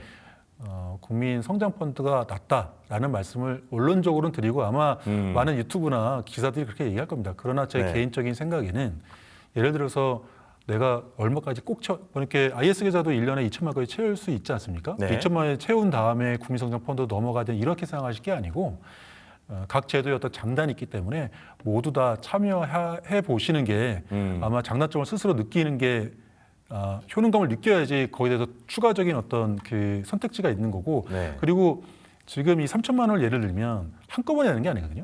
한꺼번에 내가 3천만 원 내는 게 아니라 매달 불입할 수도 있어요. 그렇기 때문에 제 개인적인 생각에는 어차피 우리가 받을 수 있는 모든 세제의 어떤 절세 바구니 내지 상품이기 때문에 네. 조금씩 다 가입해봐서 저희가 핸드폰을 보고 그때그때 어떤 변화의 상황에 대해서 나는 정말 이게 맞다라고 하면 거기다 더 넣을 수 있고 이런 게 더 중요하지 않을까 그렇게 생각합니다. 네, 사실 뭐 지난 정부도 그렇고 역대 정부에서 이런 국가가 주도하는 펀드들은 있어 왔습니다만 이번에 출시가 되는 국민성장 펀드의 가장 큰 차이점이 뭔지도 궁금하고요. 그만큼 뭔가 이슈가 되는 부분들이 손실을 국가가 먼저 부담한다라는 부분들 여러 가지가 있을 것 같아요. 비교해 본다면 좀 어떻습니까?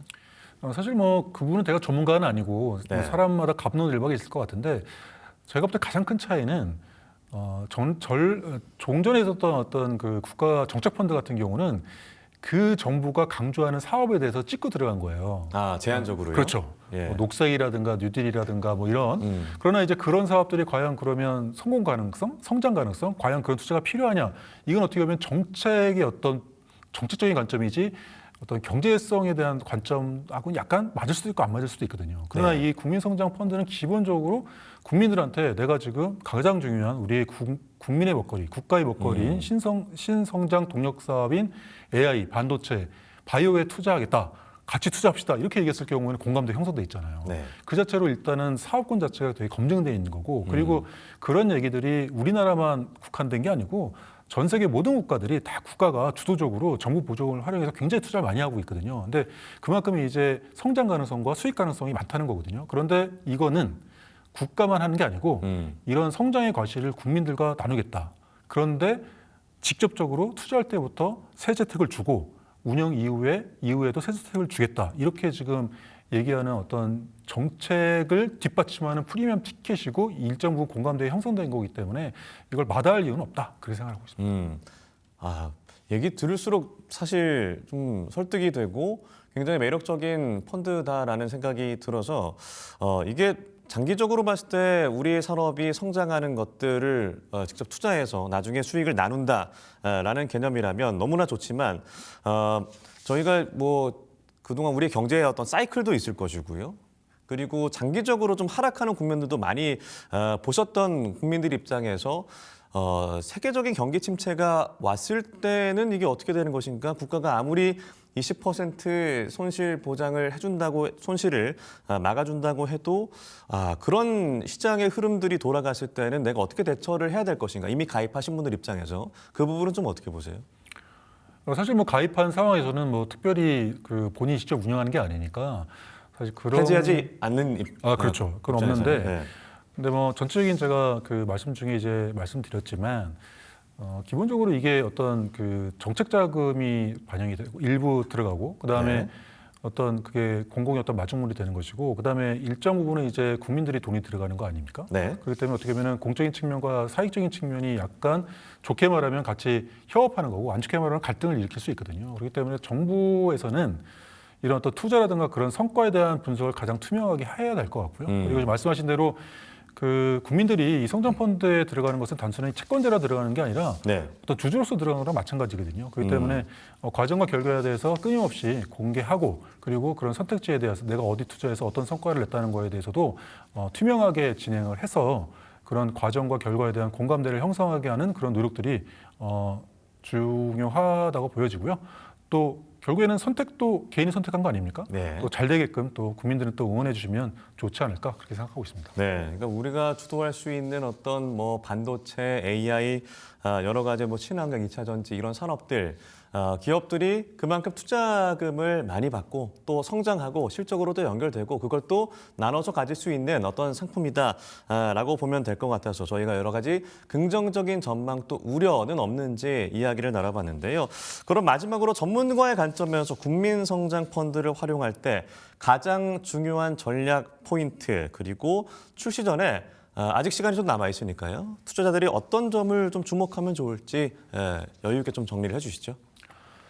일단은 그 아직 그 세제 지원 부분이 명확하게 되지 않습니다. 예. 여러 가지 지금 유튜브라든가 아니면 기사들이 나오고 있지만 확정된 건 아니거든요. 그래서 그 추세를 한번 보시고요. 그래서 당장에 저희가 필요한 돈이 여유 자금이 있으면 그로 인한 세제 혜택을 바로 받을 수 있기 때문에 그거에 대해서 한번 그 돈을 좀 마련하고 아까 말씀드렸지만 어쨌든 정책에 들어가는 어떤 돈들은 이렇게 뭐랄까 캡이 있거든요. 그렇기 때문에 물론 하고 싶어서 할 수도 그러니까 할 수 있는 사람도 그게 만약 그 금액이 목표된 금액이 차면 들어올 수 없거든요. 그렇기 때문에 관심 있게 보시고 이건 정말 내가 해봐야 되겠다라고 생각하시는 분들은 미리 좀 자금을 좀 마련하셔서 정책이 시행되면 바로 또 가입을 하셔서 세제 혜택도 누리고 그 성공에 대한 과실도 함께 나누시는 게 좋지 않을까 생각합니다. 예, 국가가 주도로 하고 우리 기업들이 성장할 수 있는 발판을 마련해서 거기에 따른 어떤 과실들은 함께 나누는 이런 국민성장펀드다라고 말씀을 해주셨고요.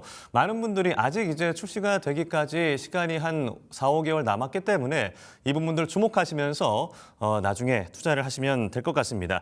오늘 이 시간 세금과 삶의 전정일 변호사와 함께했습니다. 고맙습니다. 네, 증시 프라임타임 오늘도 함께했습니다. 2월의 첫 거래일입니다. 오늘 전반적으로 증시가 좀 하락하는 어떤 조정장의 국면인지 저희가 장 후반까지도 계속 지켜봐야 될 것 같고요. 이어지는 머니무브에서 관련 내용 확인하시기 바랍니다.